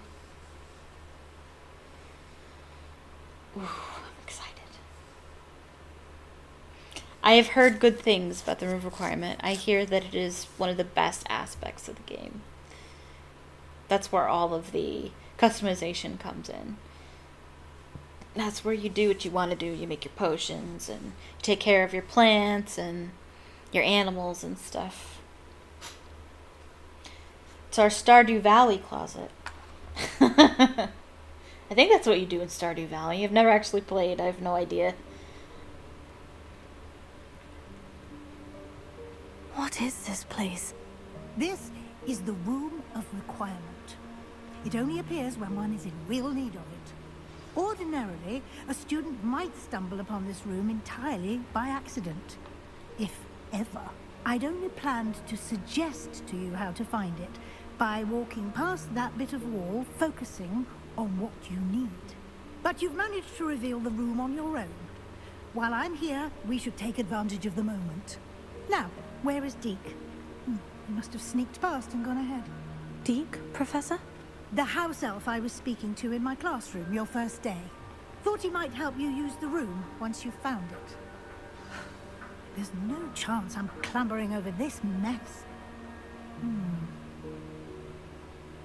This presents the perfect opportunity to teach you Evanesco, Evanesco. the vanishing spell. You can cast Evanesco Impera to vanish certain Evanesco. objects, such as these chairs and other things here in the room. I suggest you practice the wand movements first, Ah, then you can clear the chairs away. itchy.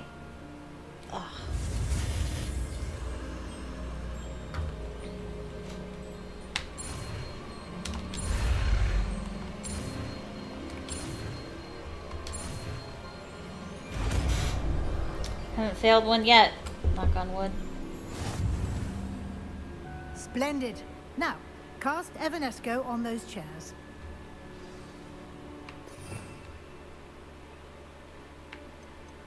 What's this one? Spelliarmus. Confrango.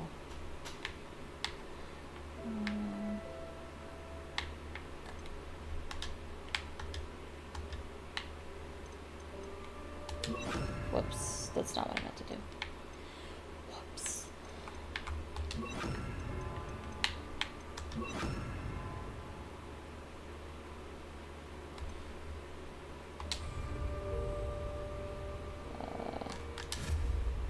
whoops. Excellent. You'll note that you are Cool. now in possession of Moonstone. Very cool. We shall discuss its uses later. Let's move on. Where in Merlin's name is that elf? Accio Deek. Can you Accio people? I doubt it. What's Is this? that... Goodness. Oh. My old school bag. I wondered where that had got to. Can't believe it's still here. I'll just take a quick look at this. Give you an opportunity to explore on your own until we locate Deke. Yes, Professor. Dear me. Can't you keep it down? Some of us are trying to rest.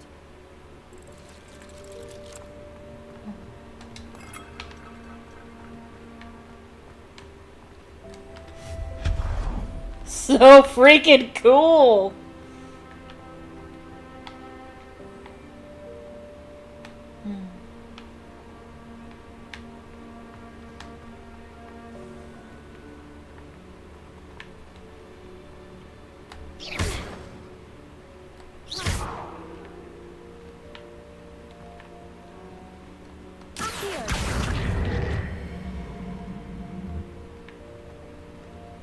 Leviosa. Cool. I don't know what to do with it.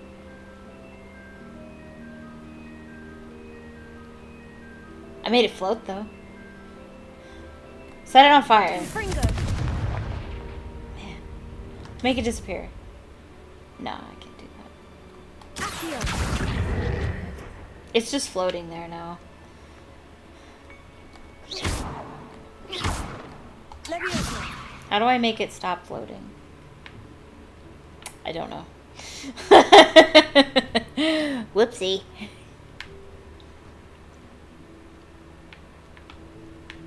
Wait.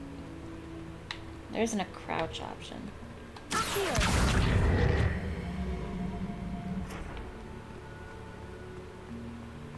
Oh, I thought maybe you can get behind it, but maybe not.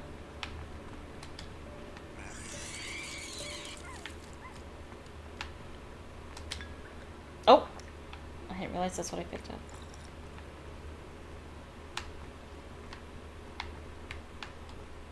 Oh! Okay. I guess not.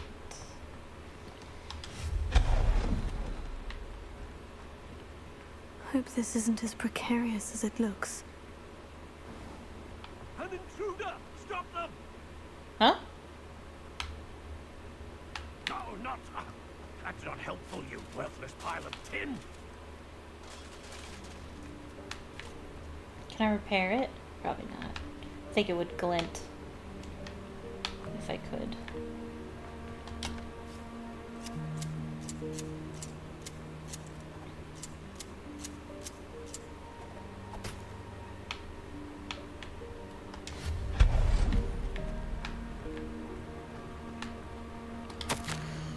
Who defended the room thought I needed a bath? Cheeky thing.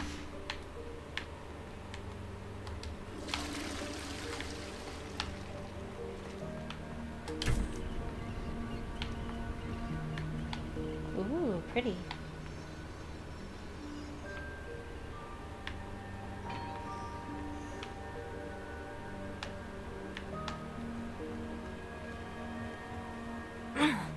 How does anyone other than a house elf manage to get around in here?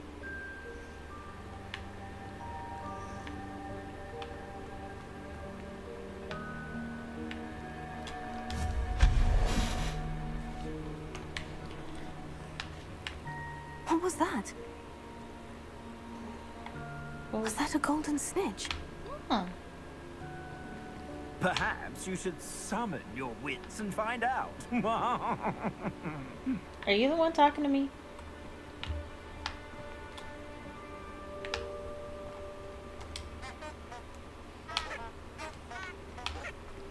The Alice in Wonderland flowers.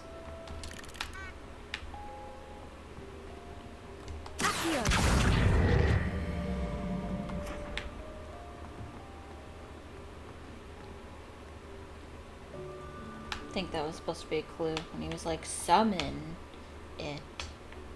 What? Why? There's nothing in here.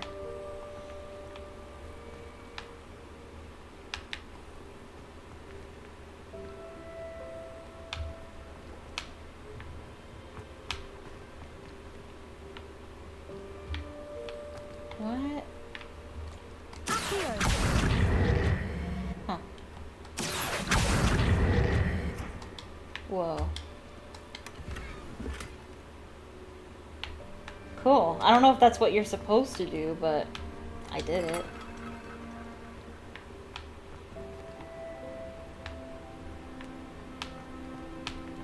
I hope that house elf can find us in here.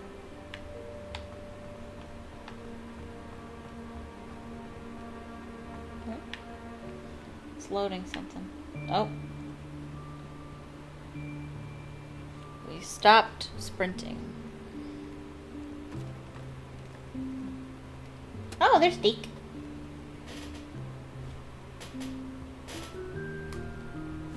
Yikes! Careful! Huh? Oh, there you are.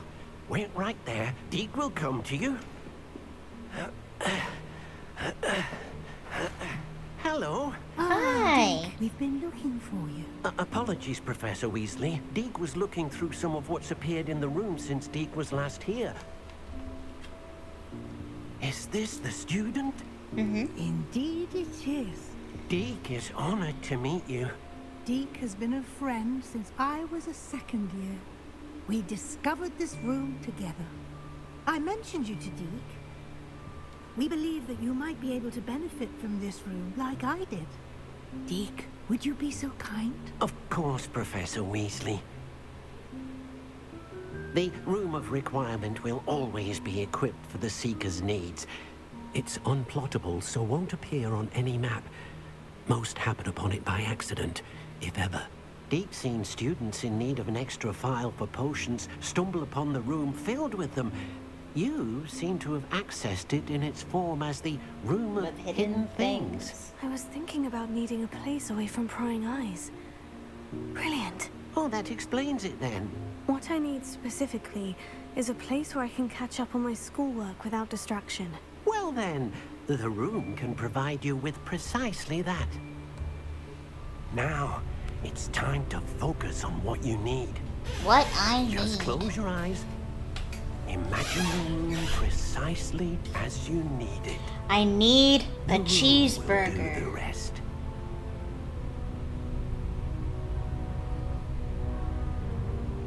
Where's my cheeseburger?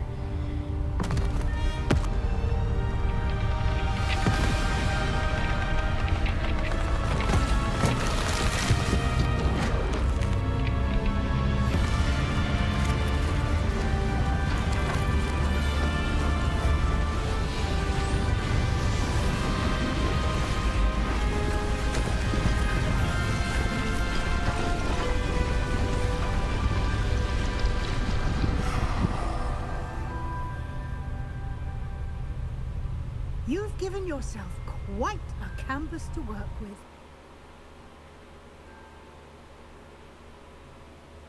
I look forward to seeing what you do with the space. Ah, and it seems the room has provided you with a desk of description. Excellent. It can identify unfamiliar items of clothing. One What? should always understand the effects of anything in which one is clothed. What? You have unlocked the desk of description. Use it to reveal the magical properties of any unidentified gear that you've collected. Okay. Why would I need that?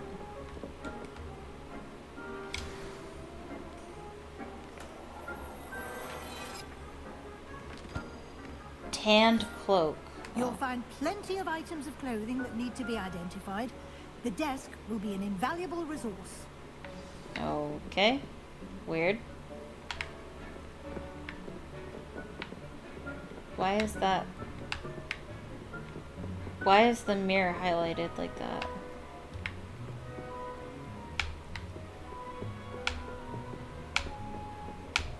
Wow, there's nothing in here. Great. I imagine the desk of description will come in handy. It will. You do? I hope you'll take advantage of it. Now, I'll give you a brief lesson in conjuring. Conjuring? The room might not provide everything you need on its own. Conjuring? Yes, the magic of creating or Yeah. conjuring objects. I know what conjuring is. I'll teach you. Alright.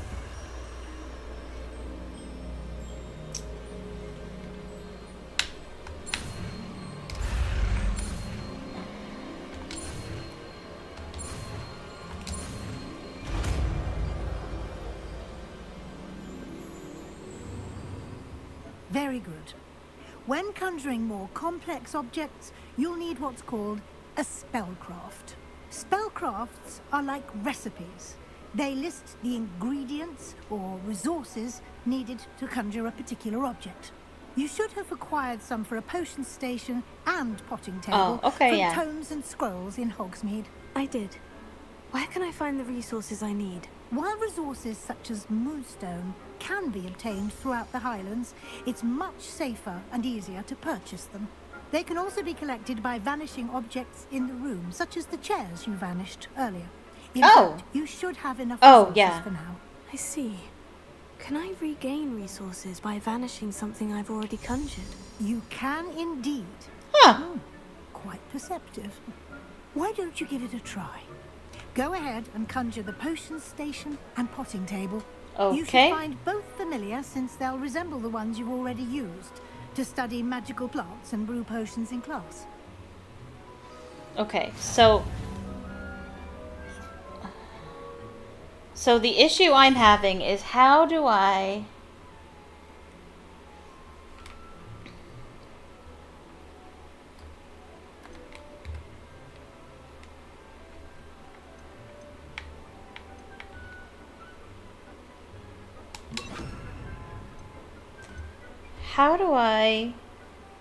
use the new set that I purchased with my talents? That's my question now. Okay.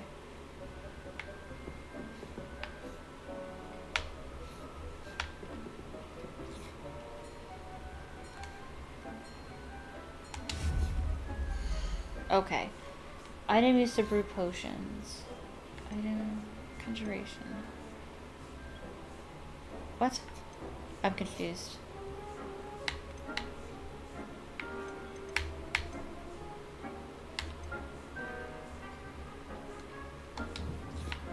I have no idea what I'm actually supposed to do.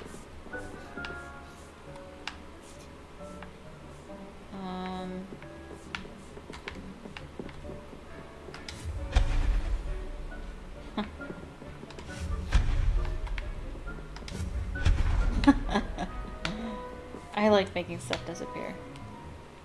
I don't know how to conjure though. I'm really confused. I'm supposed to conjure.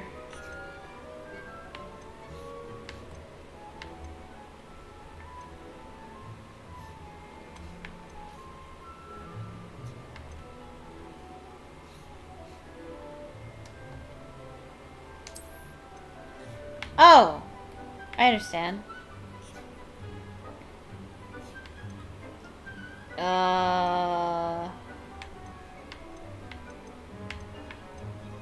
Desk of description. We have that already, though.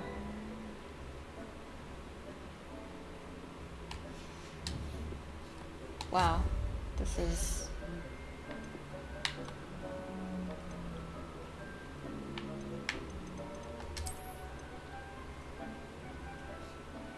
Okay. A small scientific potion station with one burner. And then this one. Small botanical potion station with one burner for brewing potions. What's the difference? Eclectic potions. Small gothic. I don't know. Maybe that's just like the name of it because that's what it looks like. I wish I had a bigger picture of them so I could see really what they look like.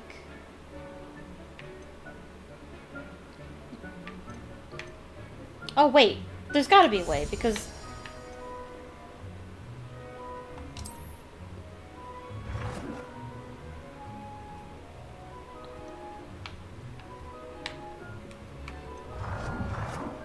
Okay, okay.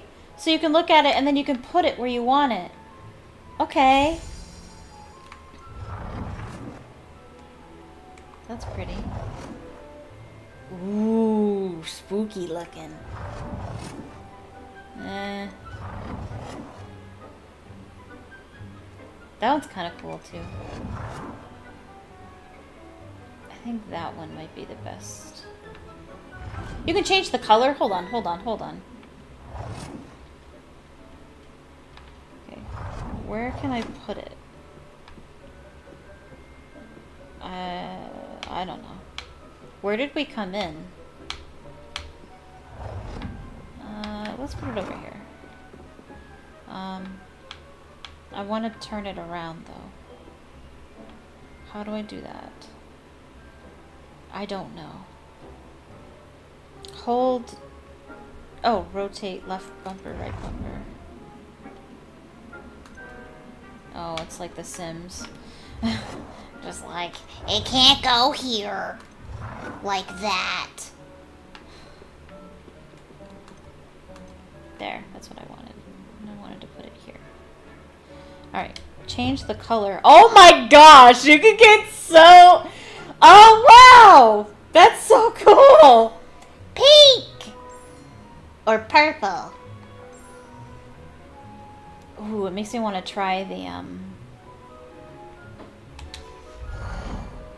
It makes me want to try the other ones.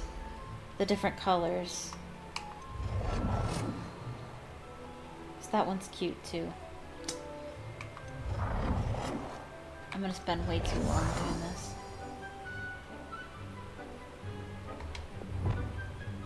That is so stinking cool.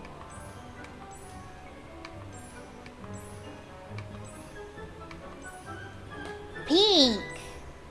Or purple. I think I'd... Oh, whoops.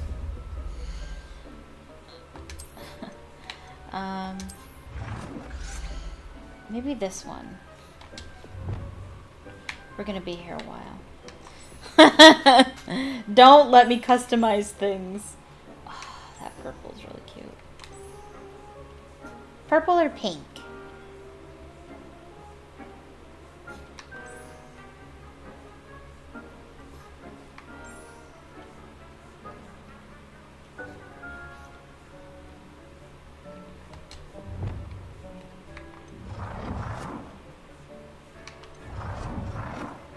I think I like that one just a little bit better.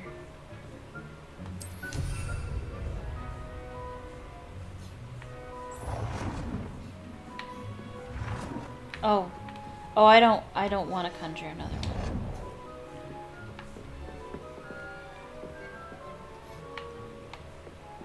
one. Is there any way that I can move it? Because I don't think I centered it very well. I think what you can do is you can banish it and then do it again. This is so stinking cool.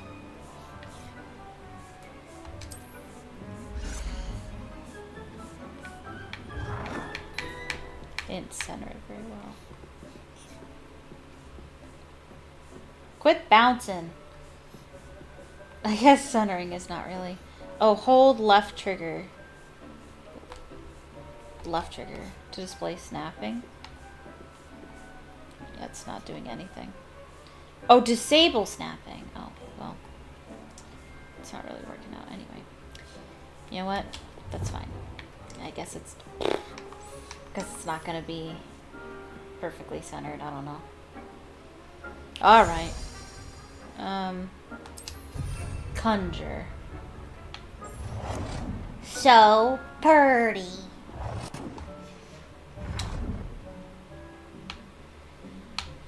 Okay. So... what's next? The plant one.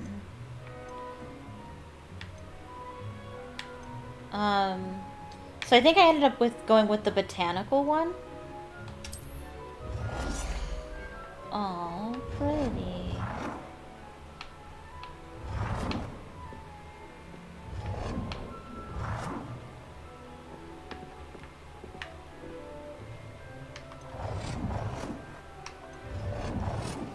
I'm trying to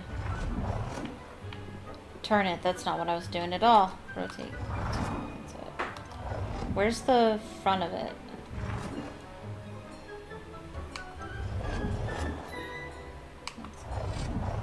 Scientific.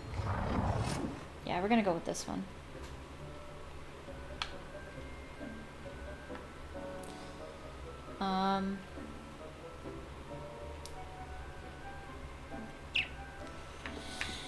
Let me put.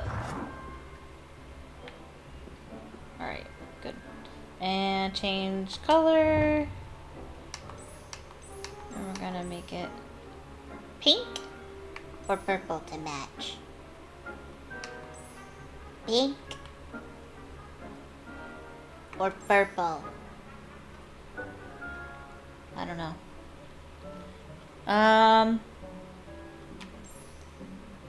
Make it pink. You can use these whenever you need to brew potions or grow plants. Presuming, of course, you've collected any seeds or potion ingredients you need in Hogsmeade or outside the castle grounds. Deek will be here to answer any questions you may have. Do not underestimate his insights. Can you tell me a bit more about Deek? He's been at Hogwarts longer than I have, and seems to know its every nook, cranny, and secret. We discovered this room together when I was a student. Deek has had a good deal of experience, both here at Hogwarts and at a previous post. I shall let Deek tell you more when he's ready, but again, you would be wise to listen to any suggestions he may have. Okay. Can I use this type of transfiguration magic outside of the room? Conjuring and vanishing are strictly forbidden elsewhere in the castle. We've charms in place to enforce that. Yeah, It would be convenient. exhausting to reverse the errors in both judgment and magic. But the Room of Requirement has its own rules. Okay. I will be sure to speak with Deek if I need anything. Thank you. Good luck. I shall linger a bit longer in case you'd like to learn another transfiguration spell for use in the room. Quest complete.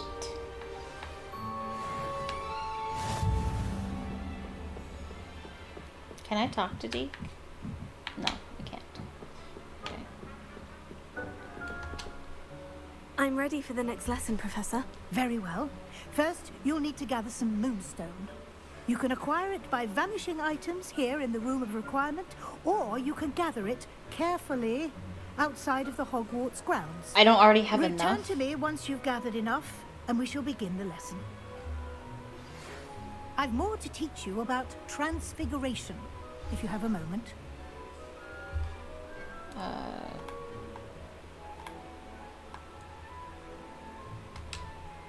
I have the moonstone Right. you requested, Professor. So let's learn it. Good. Then we may begin your lesson. You can conjure more than potions and herbology tables.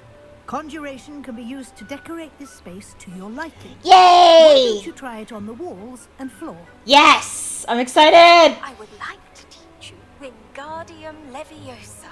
It can be used to levitate objects for a short time. Once you've completed a few prerequisite tasks, do see me after class. Okay. So what am I doing? Oh, we're conjuring. Okay. Enchanted items to be used. Items hung on the wall to decorate the room requirement. Rugs. Furniture. Decorations.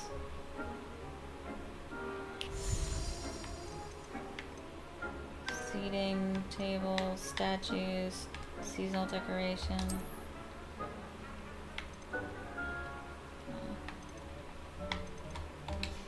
Okay. Why is it all... I don't know. Mirrors. Rugs.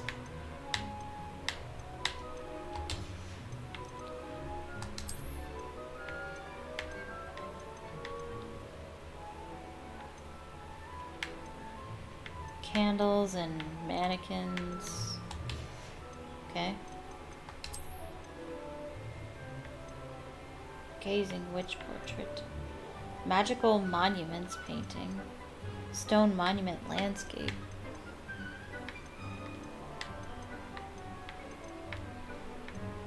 House elves and mistress portrait.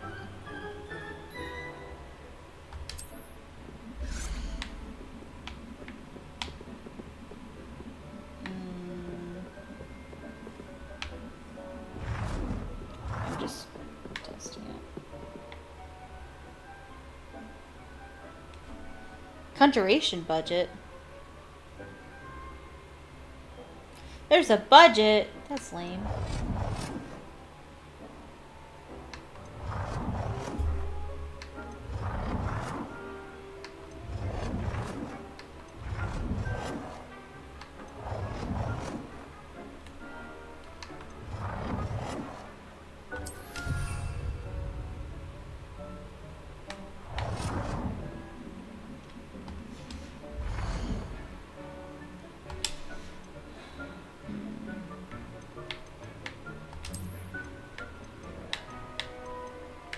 Ooh, that looks cool.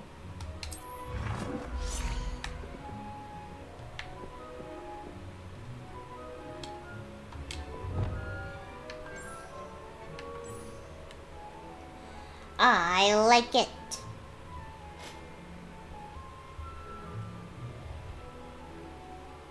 Maybe we should wait though. Because she told me to do the floor. So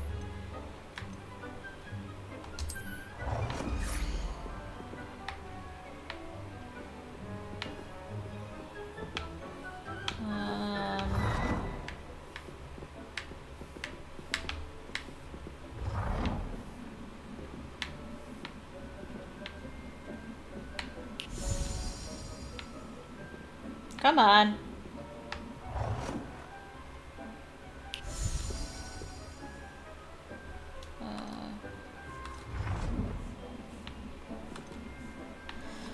Come on.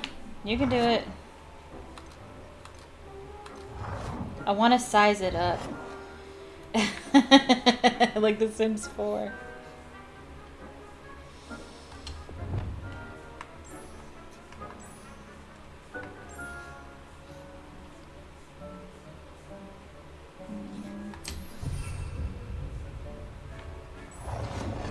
Oh, I have to conjure more wall decorations. Okay.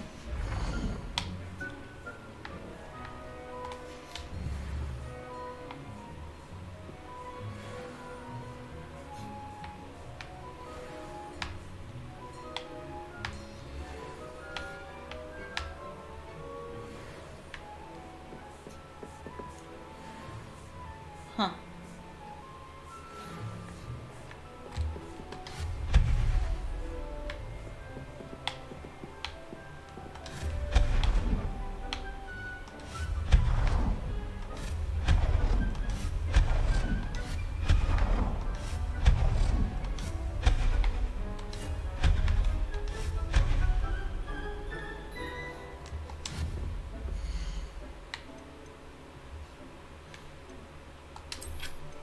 Does this count?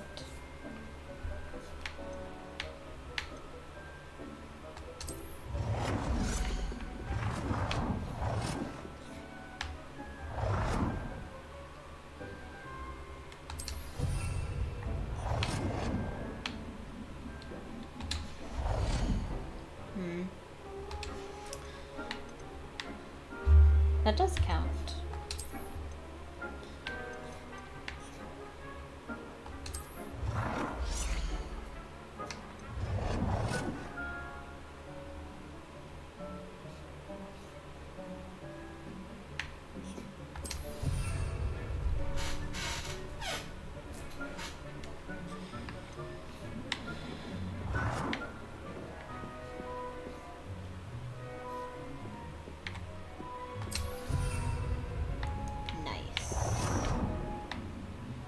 Floor decorations. Is that just rugs, or is there like a whole section of floor decorations?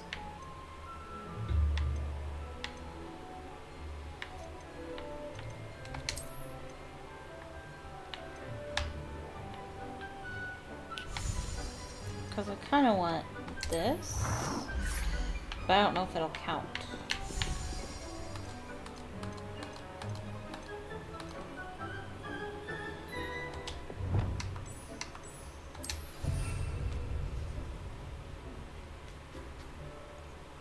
It does count.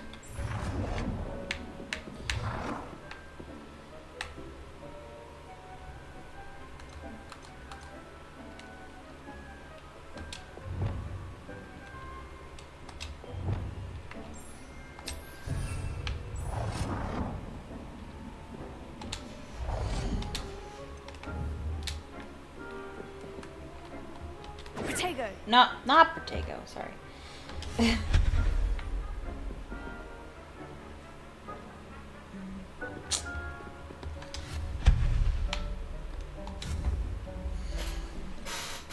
I hope it's not like The Sims where if you buy something and then delete it, you don't get back the full value of it.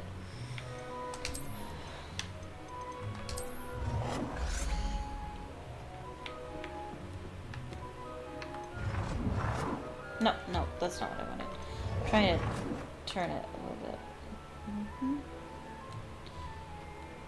And change the color, purple. And then I want pink.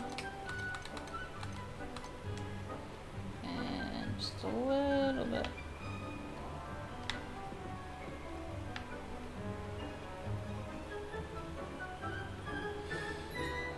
Ugh, it's like The Sims. Perfect.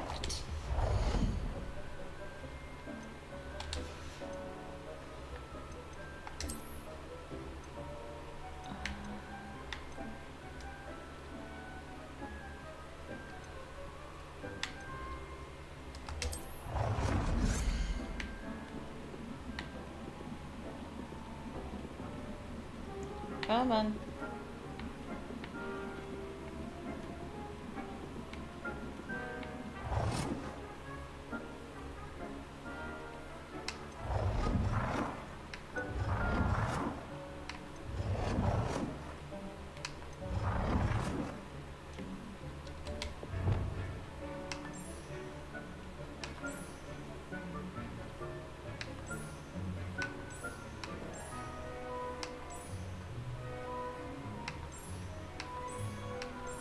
Doesn't look that different.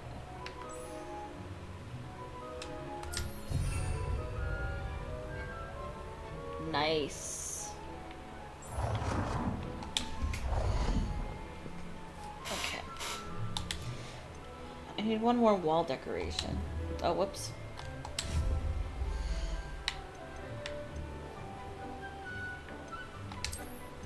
Oh, I don't want another mirror.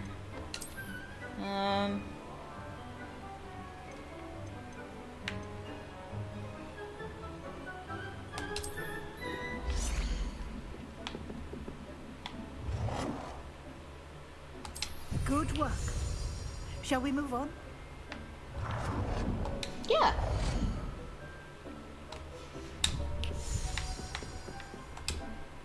I've conjured everything I can. What's next, Professor? I think you're ready to take on alteration.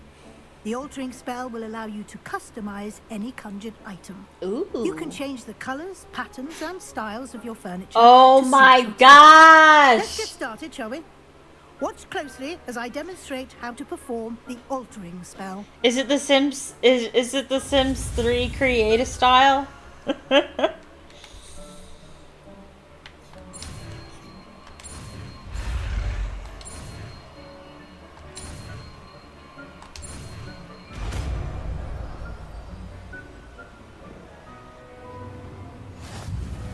Just aim your wand at any conjured item and perform the altering spell to customize it. Okay.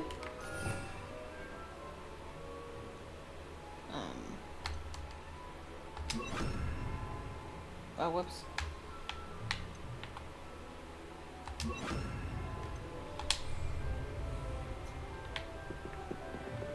Wait, you could alter the floor?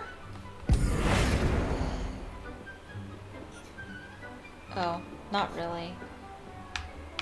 That's what it is already, isn't it?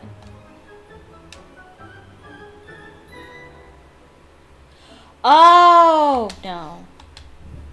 No.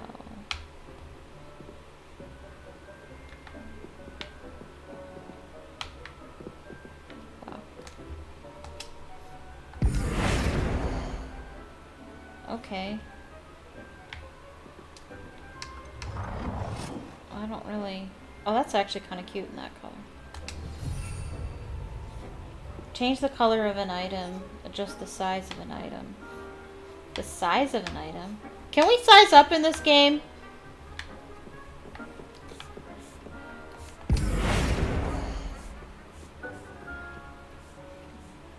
Oh, you can change the color? Oh my gosh, oh my gosh, oh my gosh, oh my gosh.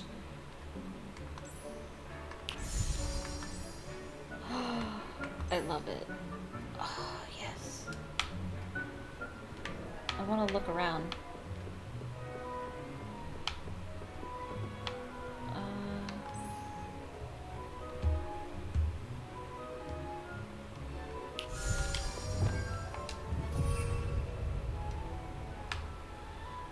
Cool!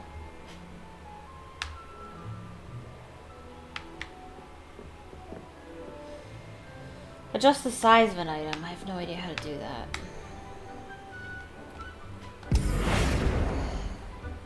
How do you change the size of an item?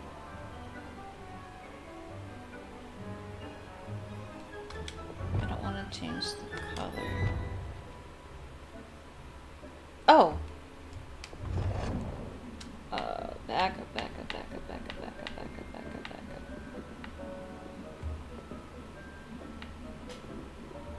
What?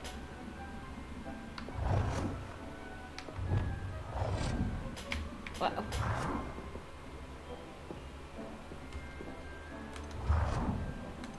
Wow. It's very particular, huh? Come on.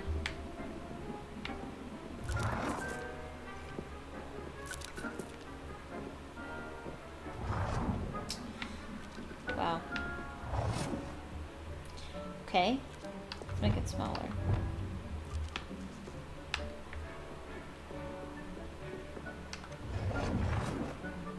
Oh! Actually, that's really cute, too.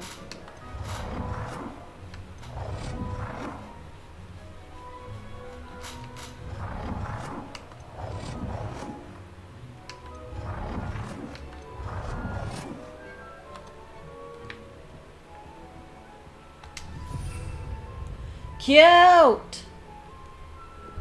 Change the color of an item, I did.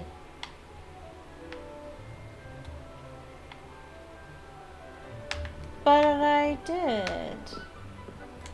I changed the color of that.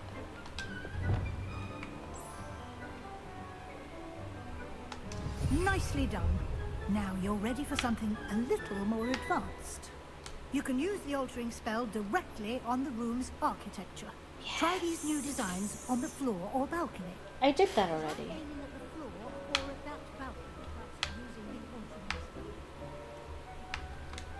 Hold on. I want to change it back to the pink. I liked the pink.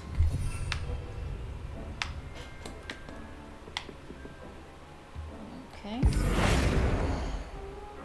Oh.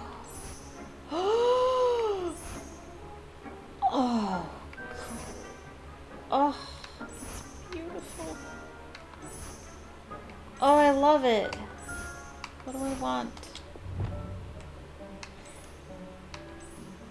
I'm a princess. I need princessy things. Let's go with purple. Your space might benefit from a bit of ambiance. Yes! Would you mind? Ambiance! Professor Weasley. Professor Weasley showed Deke this bit of magic some years ago. Deke thinks you'll enjoy it. Yeah! Come and talk to Deke when you're ready. I'm ready. Professor Weasley said I should ask you about changing the room's ambiance. Of course. What sort of overall look most appeals to you? Pretty. A cool moonlit ambiance. I'd like something natural and earthy. I focus best in a room that is dark and mysterious. Moonlight. I would like the room to feel as if it's being lit by the moon. Sounds perfect.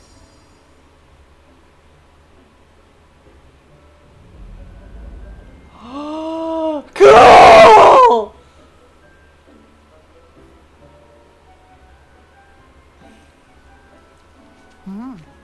Quite a difference. Of Very course, you cool. needn't keep this style if you don't like it. You can always ask Deke to change it back. Now you have learned a good bit about alteration. Thank you, Professor. The room is full of possibilities. Indeed. No matter how much time I spend here, the room always manages to surprise me. Oh.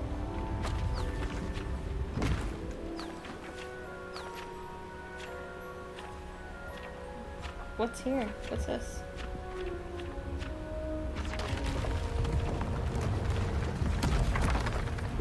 What on earth is this?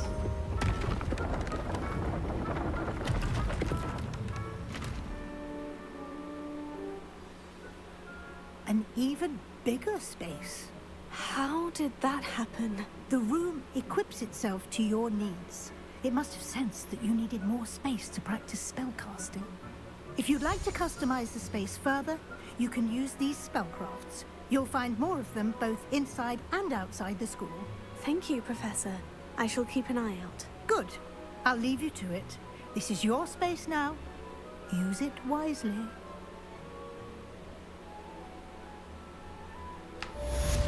Oh my gosh, that's cool.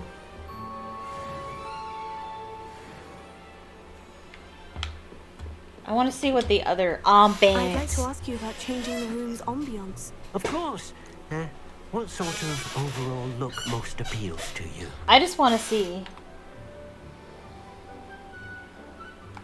I'd like the room to feel natural and earthy, as though I'm outdoors. Sounds perfect.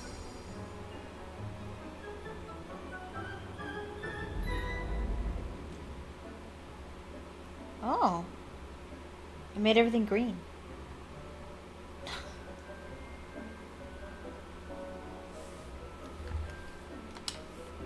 I'd like to ask you about changing the room's ambiance. Of course. What sort of overall look most appeals to you?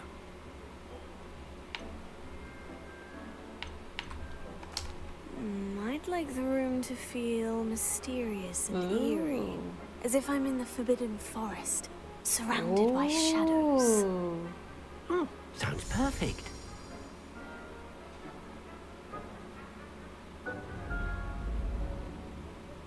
Whoa. I think I'm going to stick to the moonlight one. I like that one.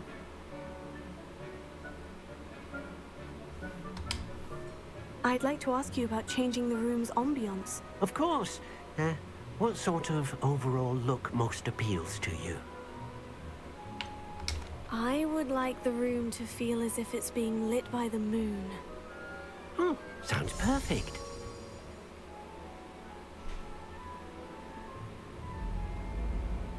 This is beautiful. It makes me want to change up the colors, though. I want to keep the purple, but I think I'm going to change the pink to purple. I like the pink a lot. Maybe not. But I will change the floor, I think. Oh, hey, there's different... Oh, that's incredible!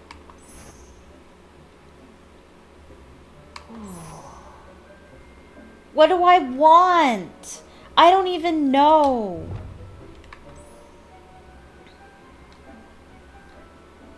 Well, I definitely want purple.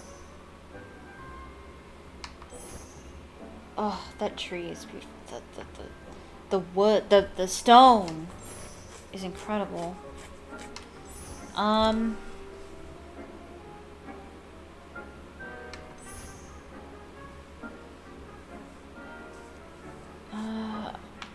Let's look around. I'm trying to turn the camera so that I can see kind of what it's like.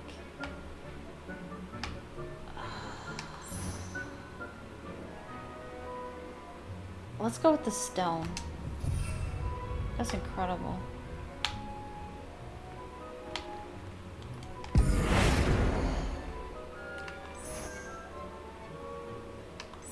What's the difference? It doesn't look different. Oh, I see what's...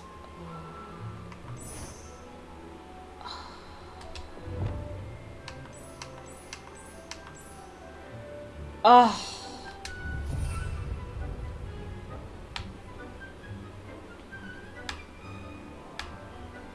I like that pink potting table though.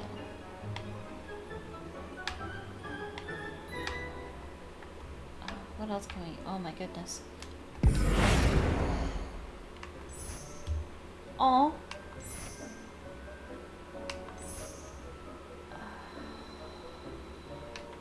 I want something more stone-like. That's kind of nice.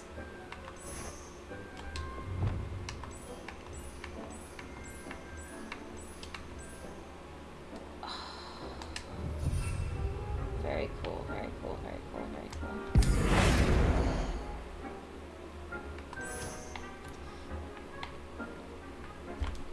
Ah! Itchy. You didn't think I was gonna spend my whole time building, did ya? Oh.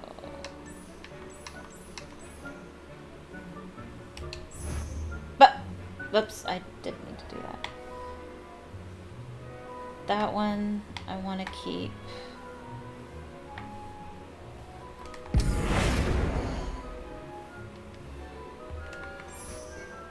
Yes, that one. I think. This one? Yeah, yeah. And let me see. Yeah, not that one. Yeah, this one.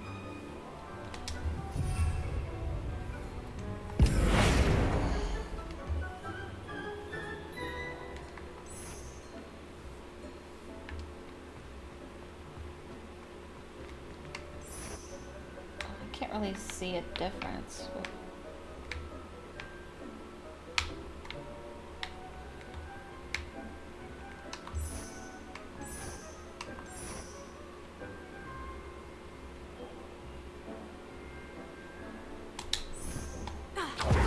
Whoops. Whoa, that was cool. I did not mean to do that. Okay, so this is what I'm going to do. I'm going to go to Deke. I'd like to ask you about changing the room's ambiance. Of course. What sort of overall look most appeals to you?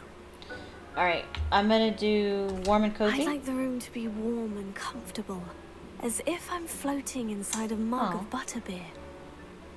Sounds perfect. I feel like each style kind of matches a Hogwarts house. I feel like this would be the Gryffindor one, although I am Gryffindor. I would rather not. Oh, I was hoping for more light. That's kind of what I was going for, so that I can see better what I'm changing. Oh, nope, that's not what I wanted. I wanted to change...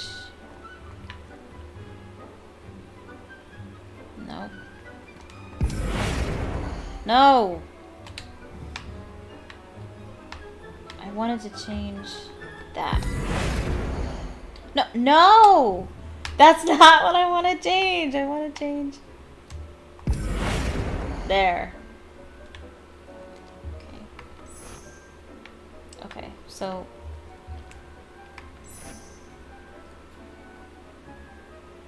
that one's nice. Ooh. I wish I could see better.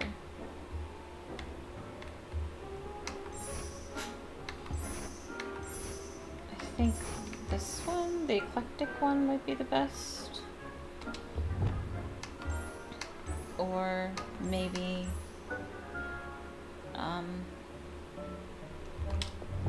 the gothic one. Oh, Oh, look at that candelabra.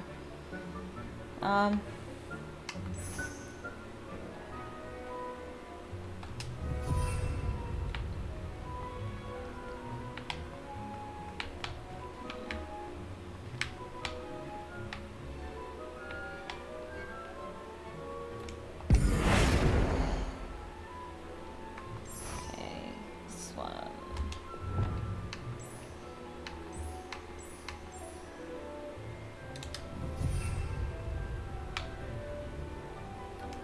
Oh my gosh, there's so much. There's so much to change.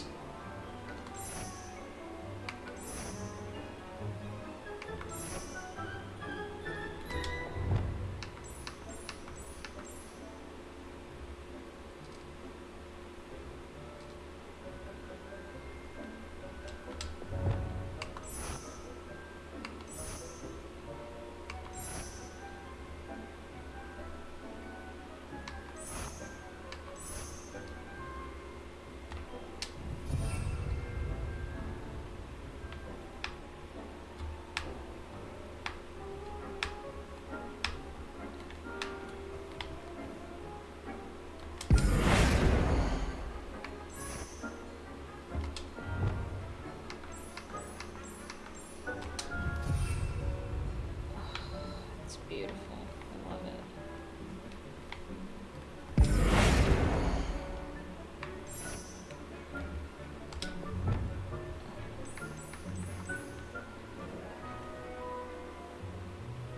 Hold to apply to all walls and bookshelves.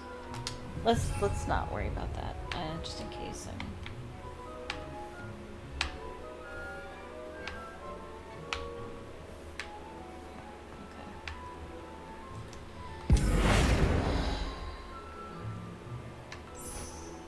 Oh, wait.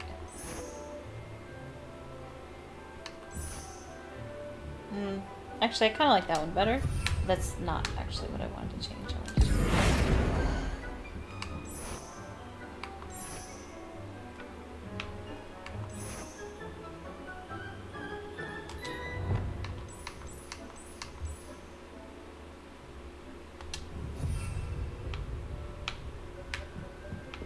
Oh my gosh.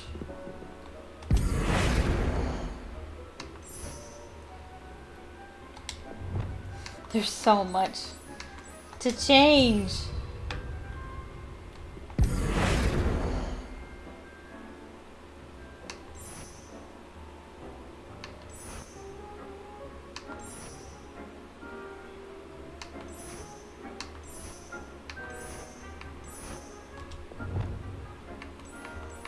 And it's not like I'm going for one specific style either.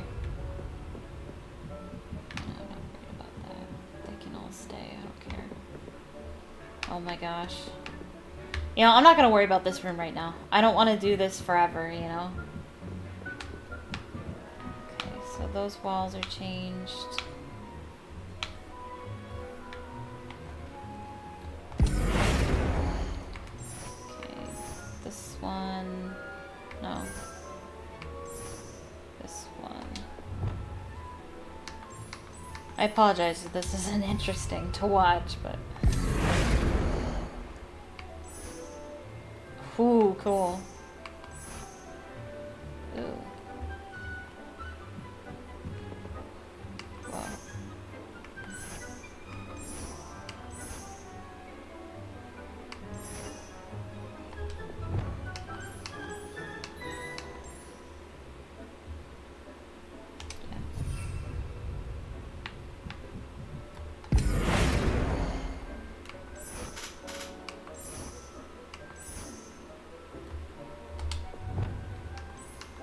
Almost done.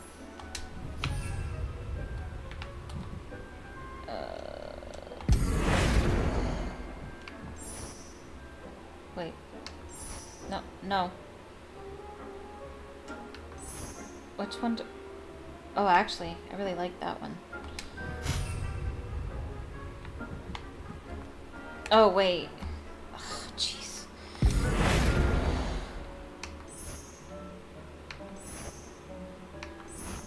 There. No.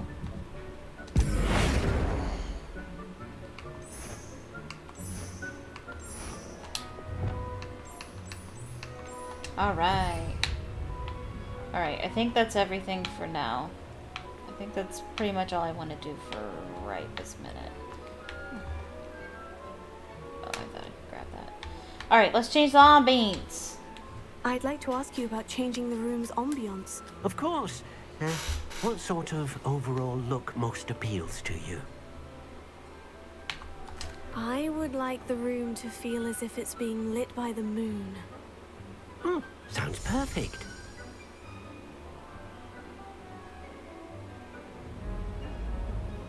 Yes! Living my magical dreams! Can we change the up? I didn't think about that. Can we change? Oh, you can! Wow. Okay. I thought we were done. We're not.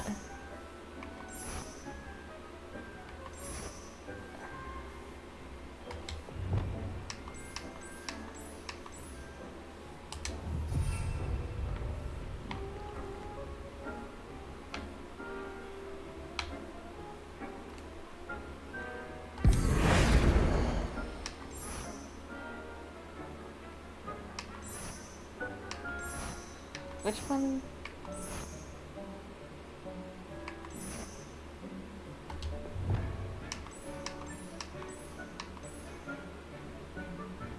Is that?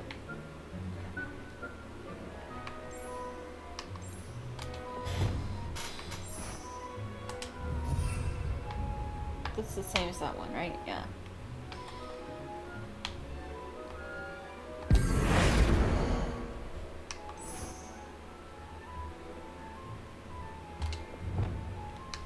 I'm almost done. Almost done. And then we'll do something different.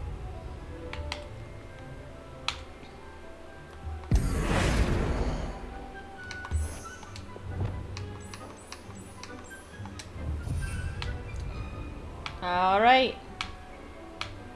Oh wait, can we change that? Ooh, I like that.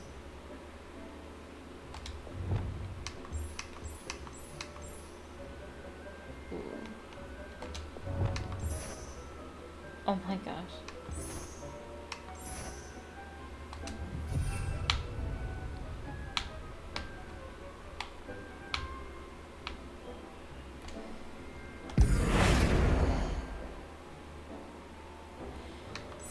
All right. There we go.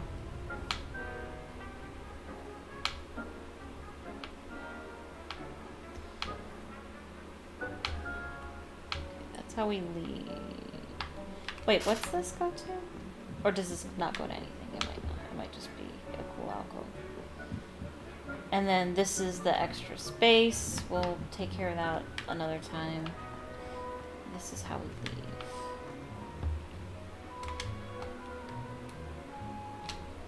Alright. Spent all that time making my beautiful room requirement. It's not done. Just getting started with that. I think next time we use it, we'll do a little more with it. But that's awesome! I love that! Yes! This game, what doesn't this game have? Game of the year, honestly. Okay. So now, the next quest.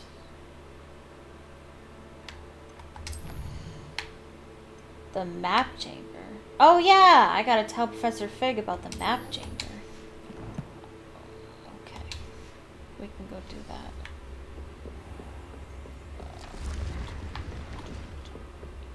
Oh man, that's so freaking cool.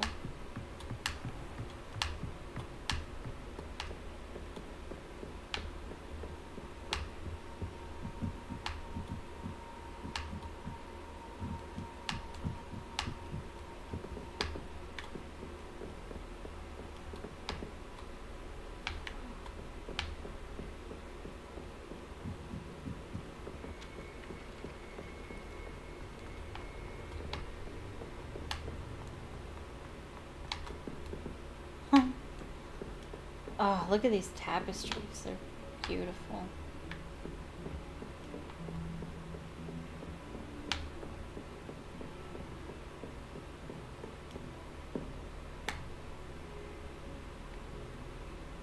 Can I do something with this? Here. Why is it all lit up?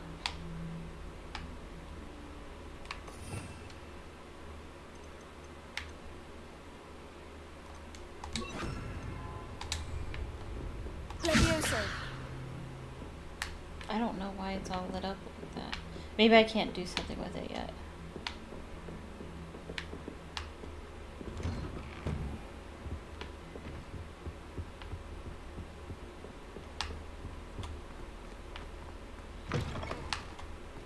I was hoping to see you.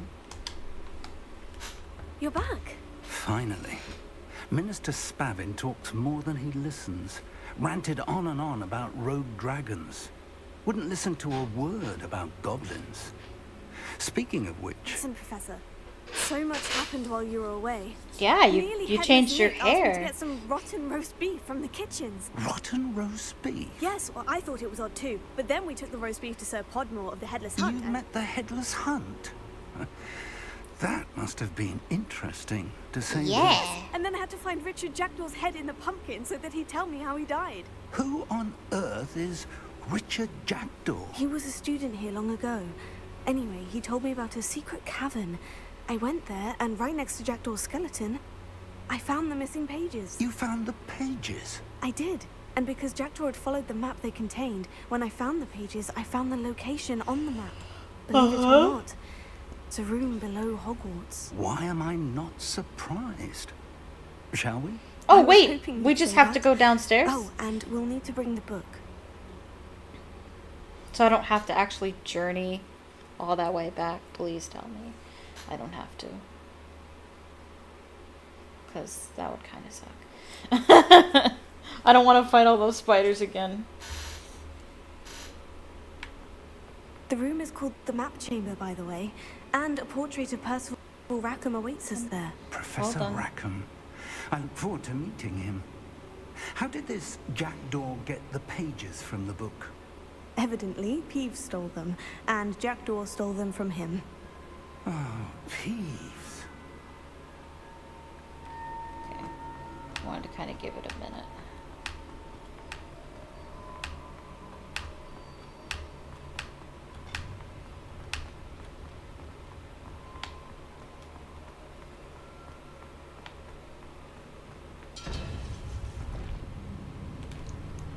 To think it was beneath us all this time.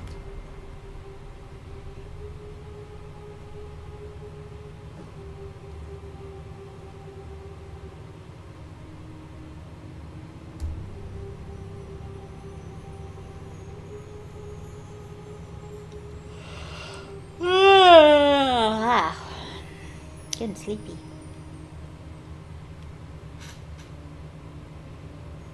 Hello, we're back. This looks promising.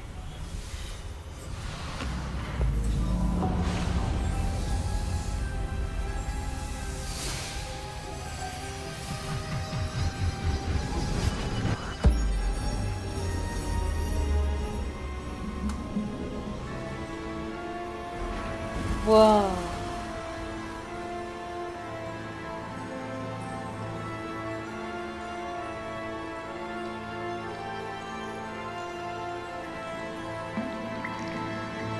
A map.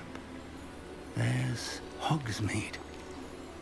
And over here, the Forbidden Forest. And of How course, can you see anything in that? Hogwarts. It's magnificent.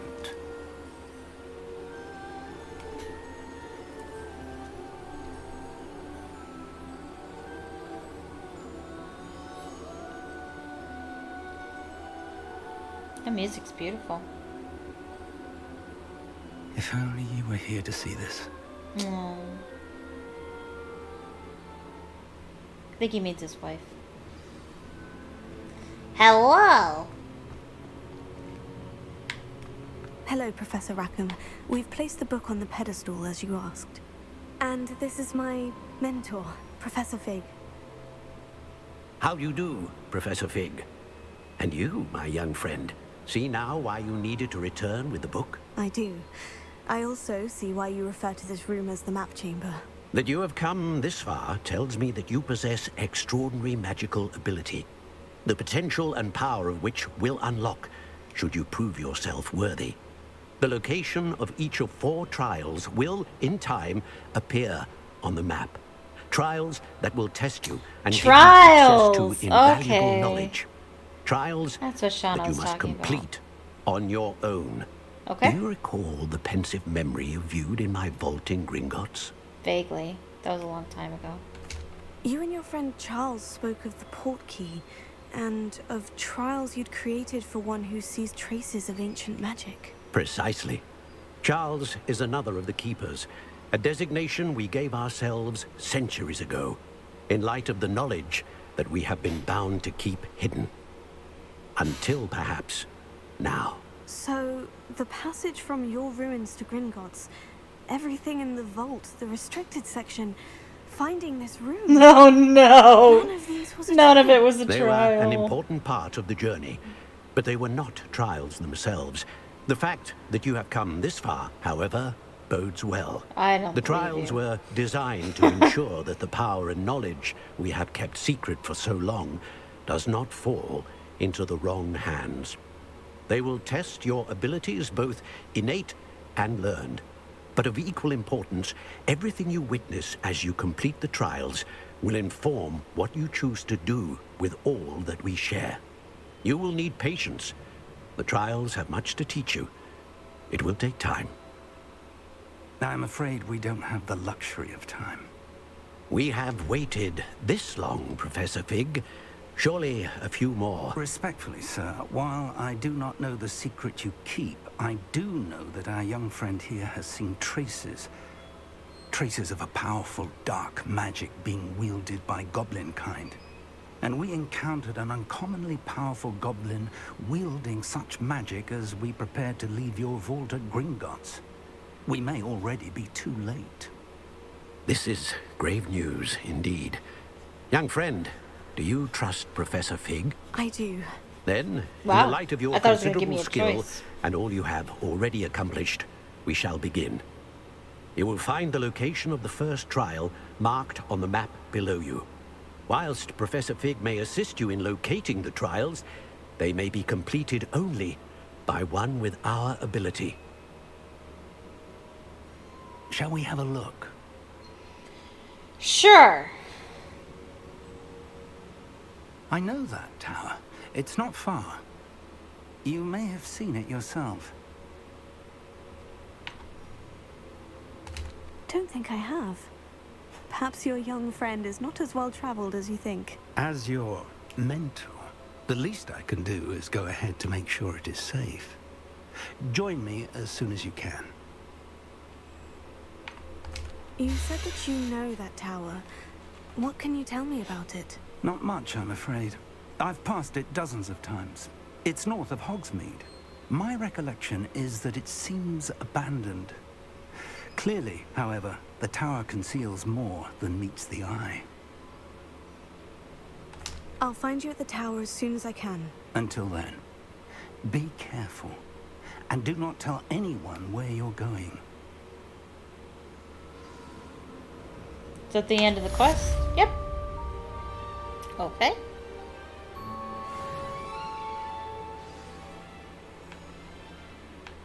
Meet Professor Fig at the tower. Oh, is that what? Okay.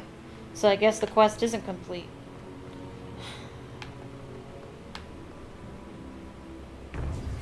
It's time you learned, Glacius, the freezing spell. It is an efficient way to cool down a heated situation. But first, I will need you to complete a few tasks. Once you've done that, come and see me.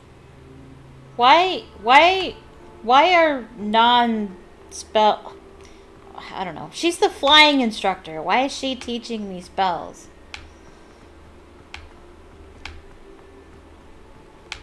I'm gonna beat you there to the tower, Professor.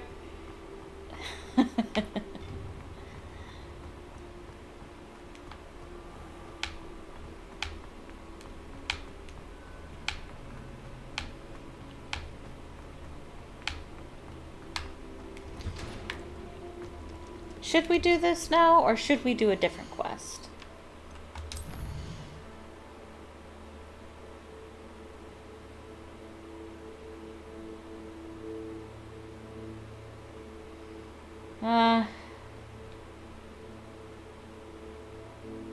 Yeah, we'll just keep going.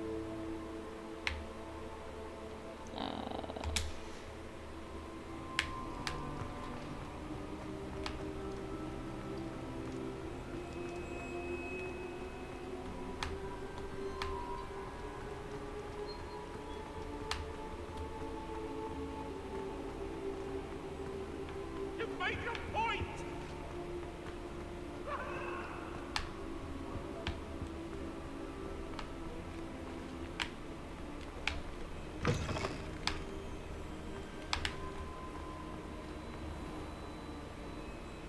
I wonder if I should make Wiggenweld before we do this.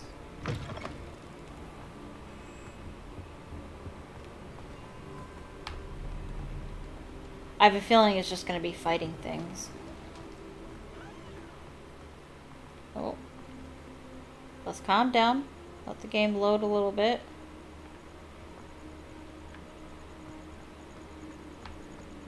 Ooh.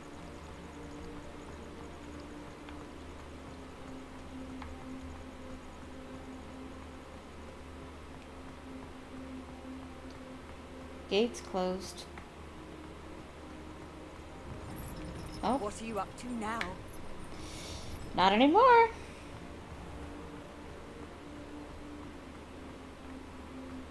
Oh, you know what? I'm gonna take the cloak off.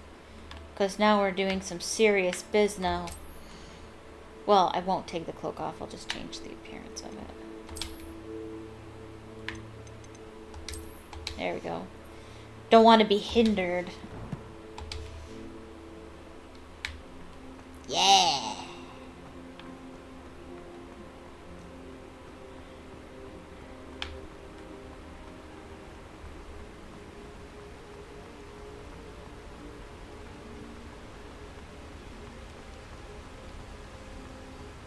I've never wanted to cosplay as myself before. I've cosplayed as Hermione several times. I've wanted to cosplay as Holly Short and Amicia de Rune. Never myself. It's a welcome change. Those spiders are still hanging out in the woods. Because I learned you can just bypass them, so I just did. I just left them.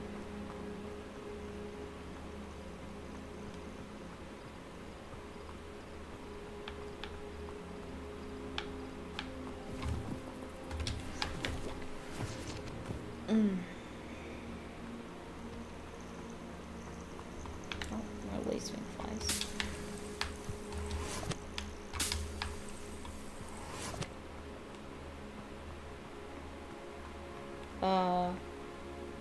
That cart was wigging out a little bit.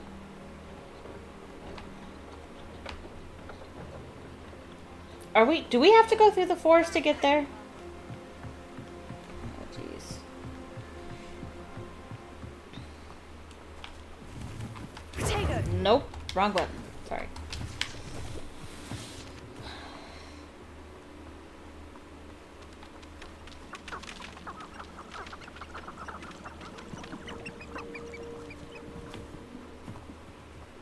Stags.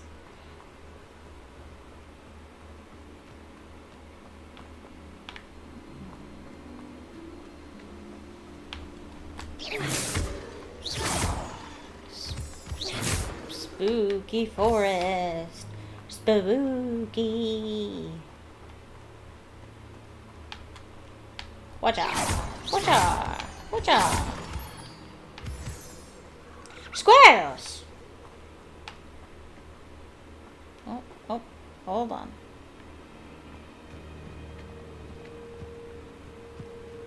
This place has seen better days. We'll be fine.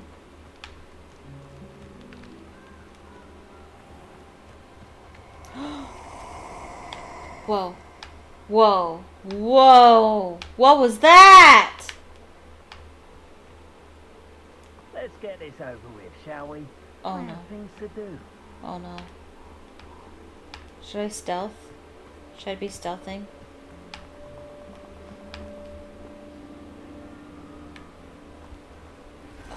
Hold on. Oof. I'm gonna... How do I stealth again?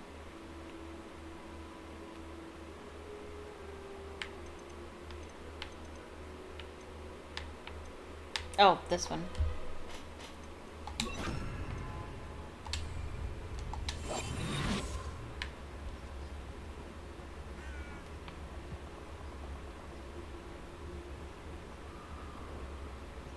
Oh, oh, oh.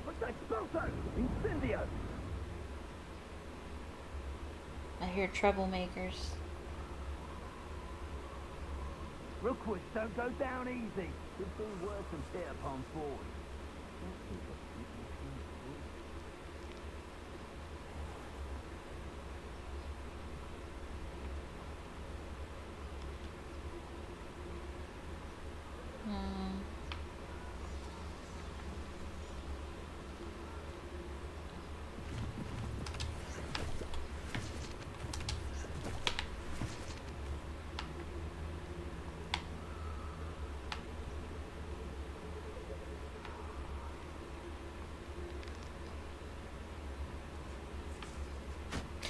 Oh, jeez. Centaurs!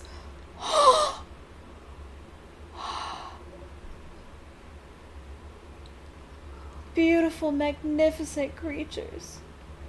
Oh. I don't know why it's telling me to go around. I will, though. What is that? What is that? What is that? What is that? What is that? What is... Oh, Puffskein. A female Puffskein. Oh. Oh. Hi. Hi, buddy. Oh. I want... Oh. I want a Puffskein. Oh, I'm sure they'll teach me how to take care of animals eventually. They're so sweet.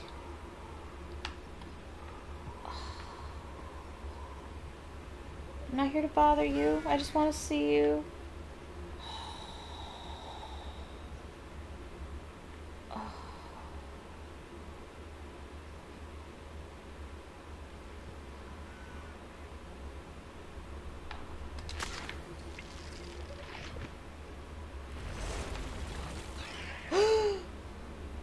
Can they see me?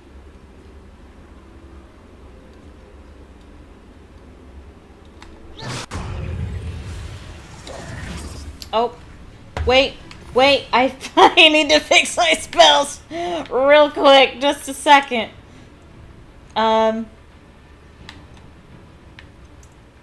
Let's Confringo.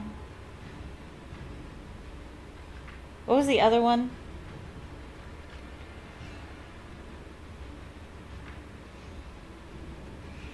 Oh, Expelliarmus, yep.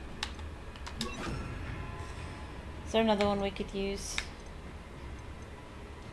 Actually, let's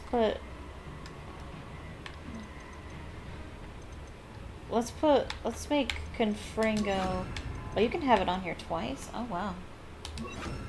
Alright. So we want...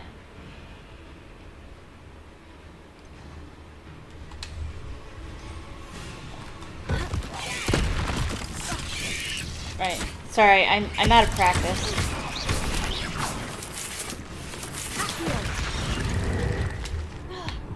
Oh, whoops. Shoot. Sorry, I'm out of practice. It's been a little bit.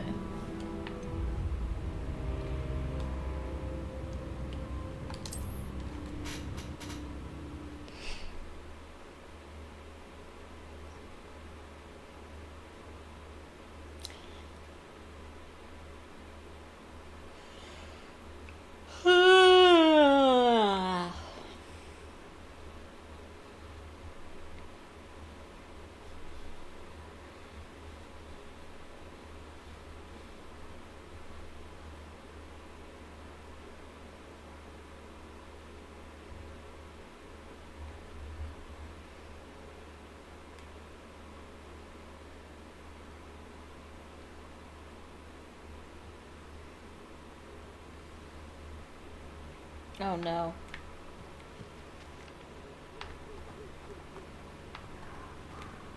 Okay. Hello.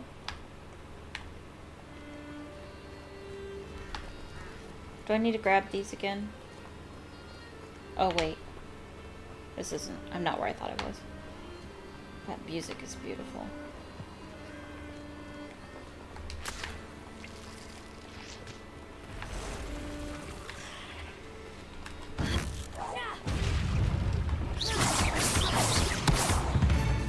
Oh, hold on. I gotta do this again. Which is annoying.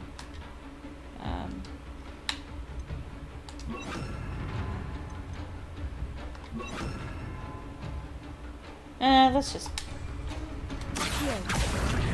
Confringo!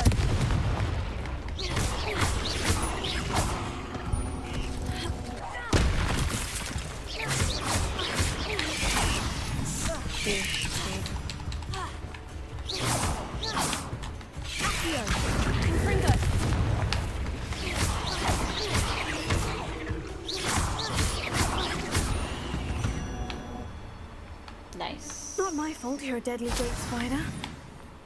Nice, nice, nice.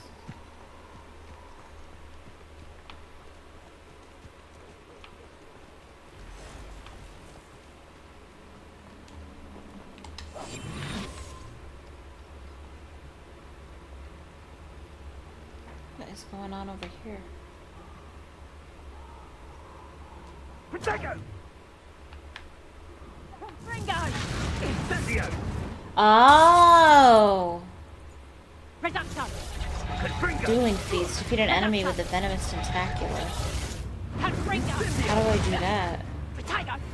Confringo! Reducto! Confringo! Am I don't know if I'm ready for this. Oh, what a nice eyes! Confringo! How? Reducto! Head in a confringo! Is that the Reducto? Potato! You confringo! Is this what I taught you? Here I come! Can I pick these up again?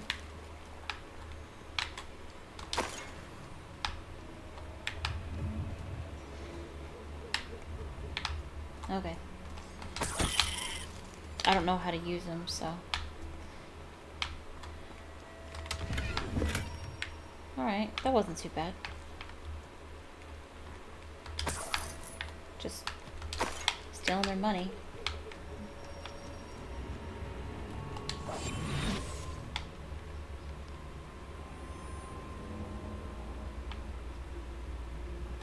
Oh, jeez. What was that? This is scary. I didn't realize I was playing a horror game.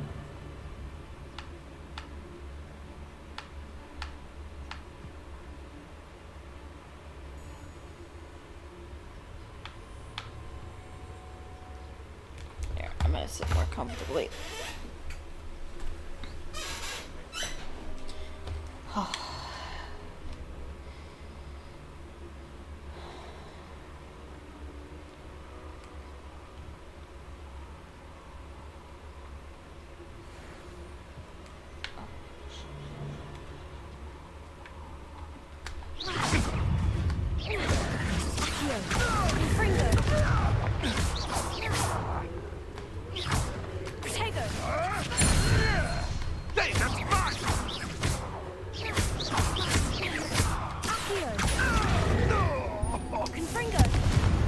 Nice!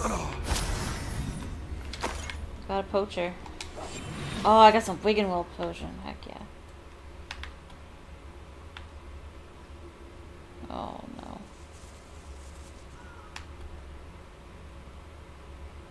Oh, can I get in there? Oh. Confringo. Confringo. Oh, that's cool.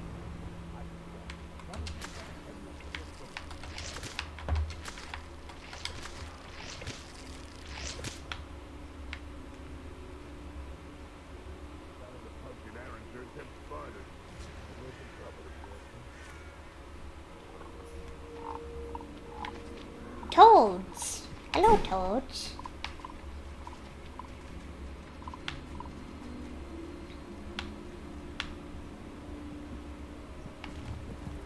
These rocks have seen better days.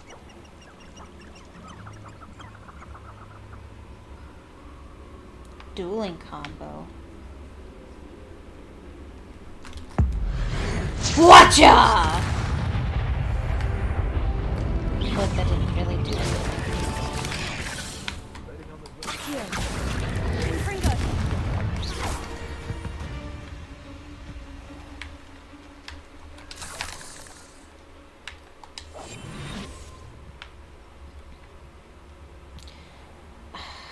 Perform a dueling combo. I don't know what that means.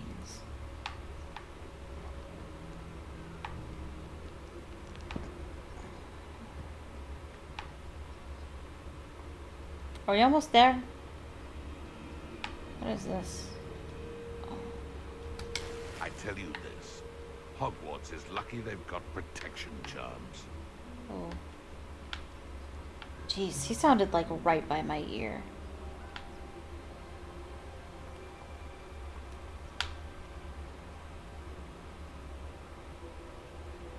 What is going on over there?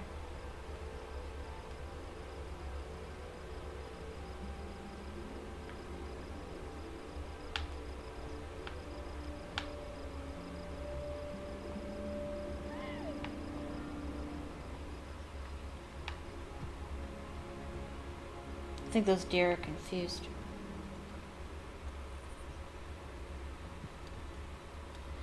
Or centaurs.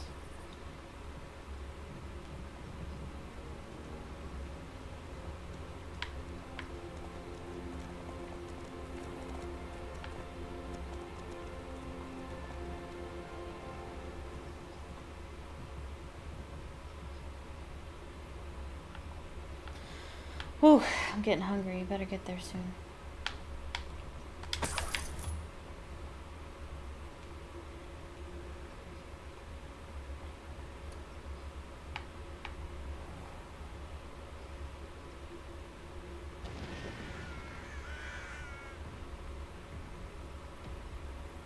What is that? I hear something big.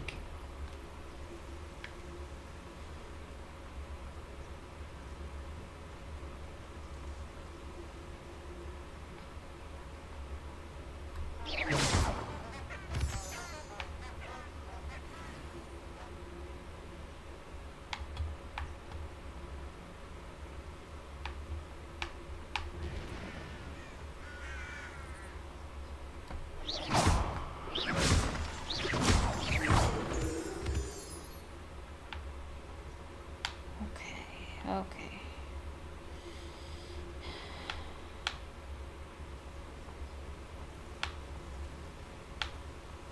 Almost there. Almost there.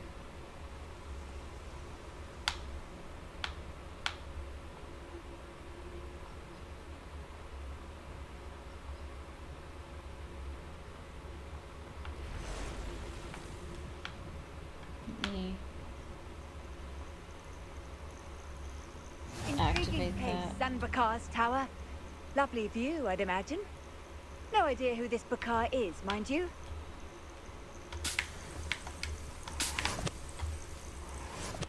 Okay. And let's take a nap here in the forest. Over here.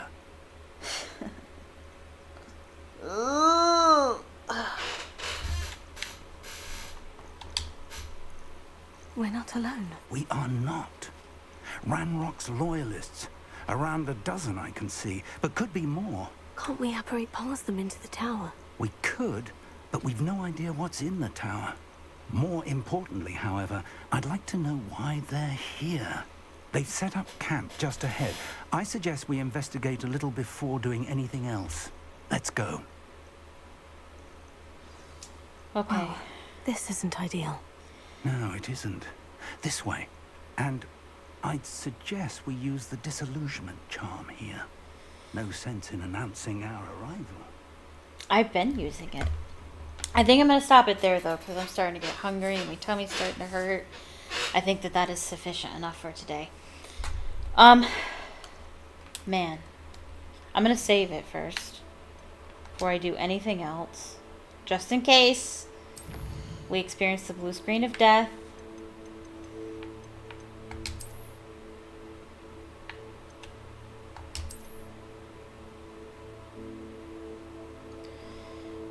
All right.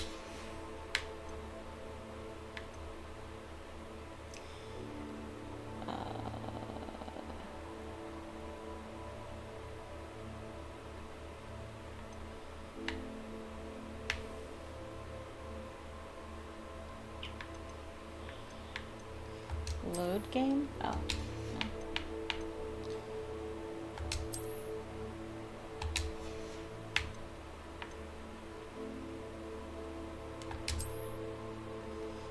Yeah. Let's just exit the game. I kind of wanted the music in the background, but...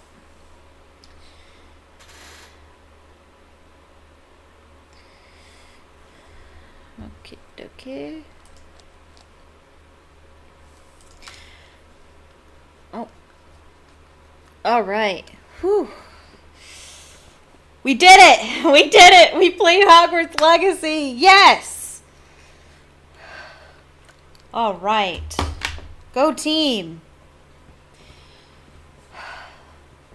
That was a good time. I'm glad we did that. All right, so... Thank you so much for watching the stream. I hope you enjoyed it. Please do me a favor and click the like button. And if you're watching this, well, I mean, it's obviously no longer live at this point. Go ahead and leave a comment in the chat. And tell me what you thought of the stream. Click subscribe if you're not subscribed already, and turn on notifications so you can be notified the next time I upload. I'll be going live tomorrow at 6 p.m. Eastern Standard Time right here on YouTube. And we'll be finishing Goblet of Fire and playing some more Hogwarts Legacy. You can follow me on Twitter, link in the description. And I also have a Patreon, also linked in the description if you'd like to support me as a content creator.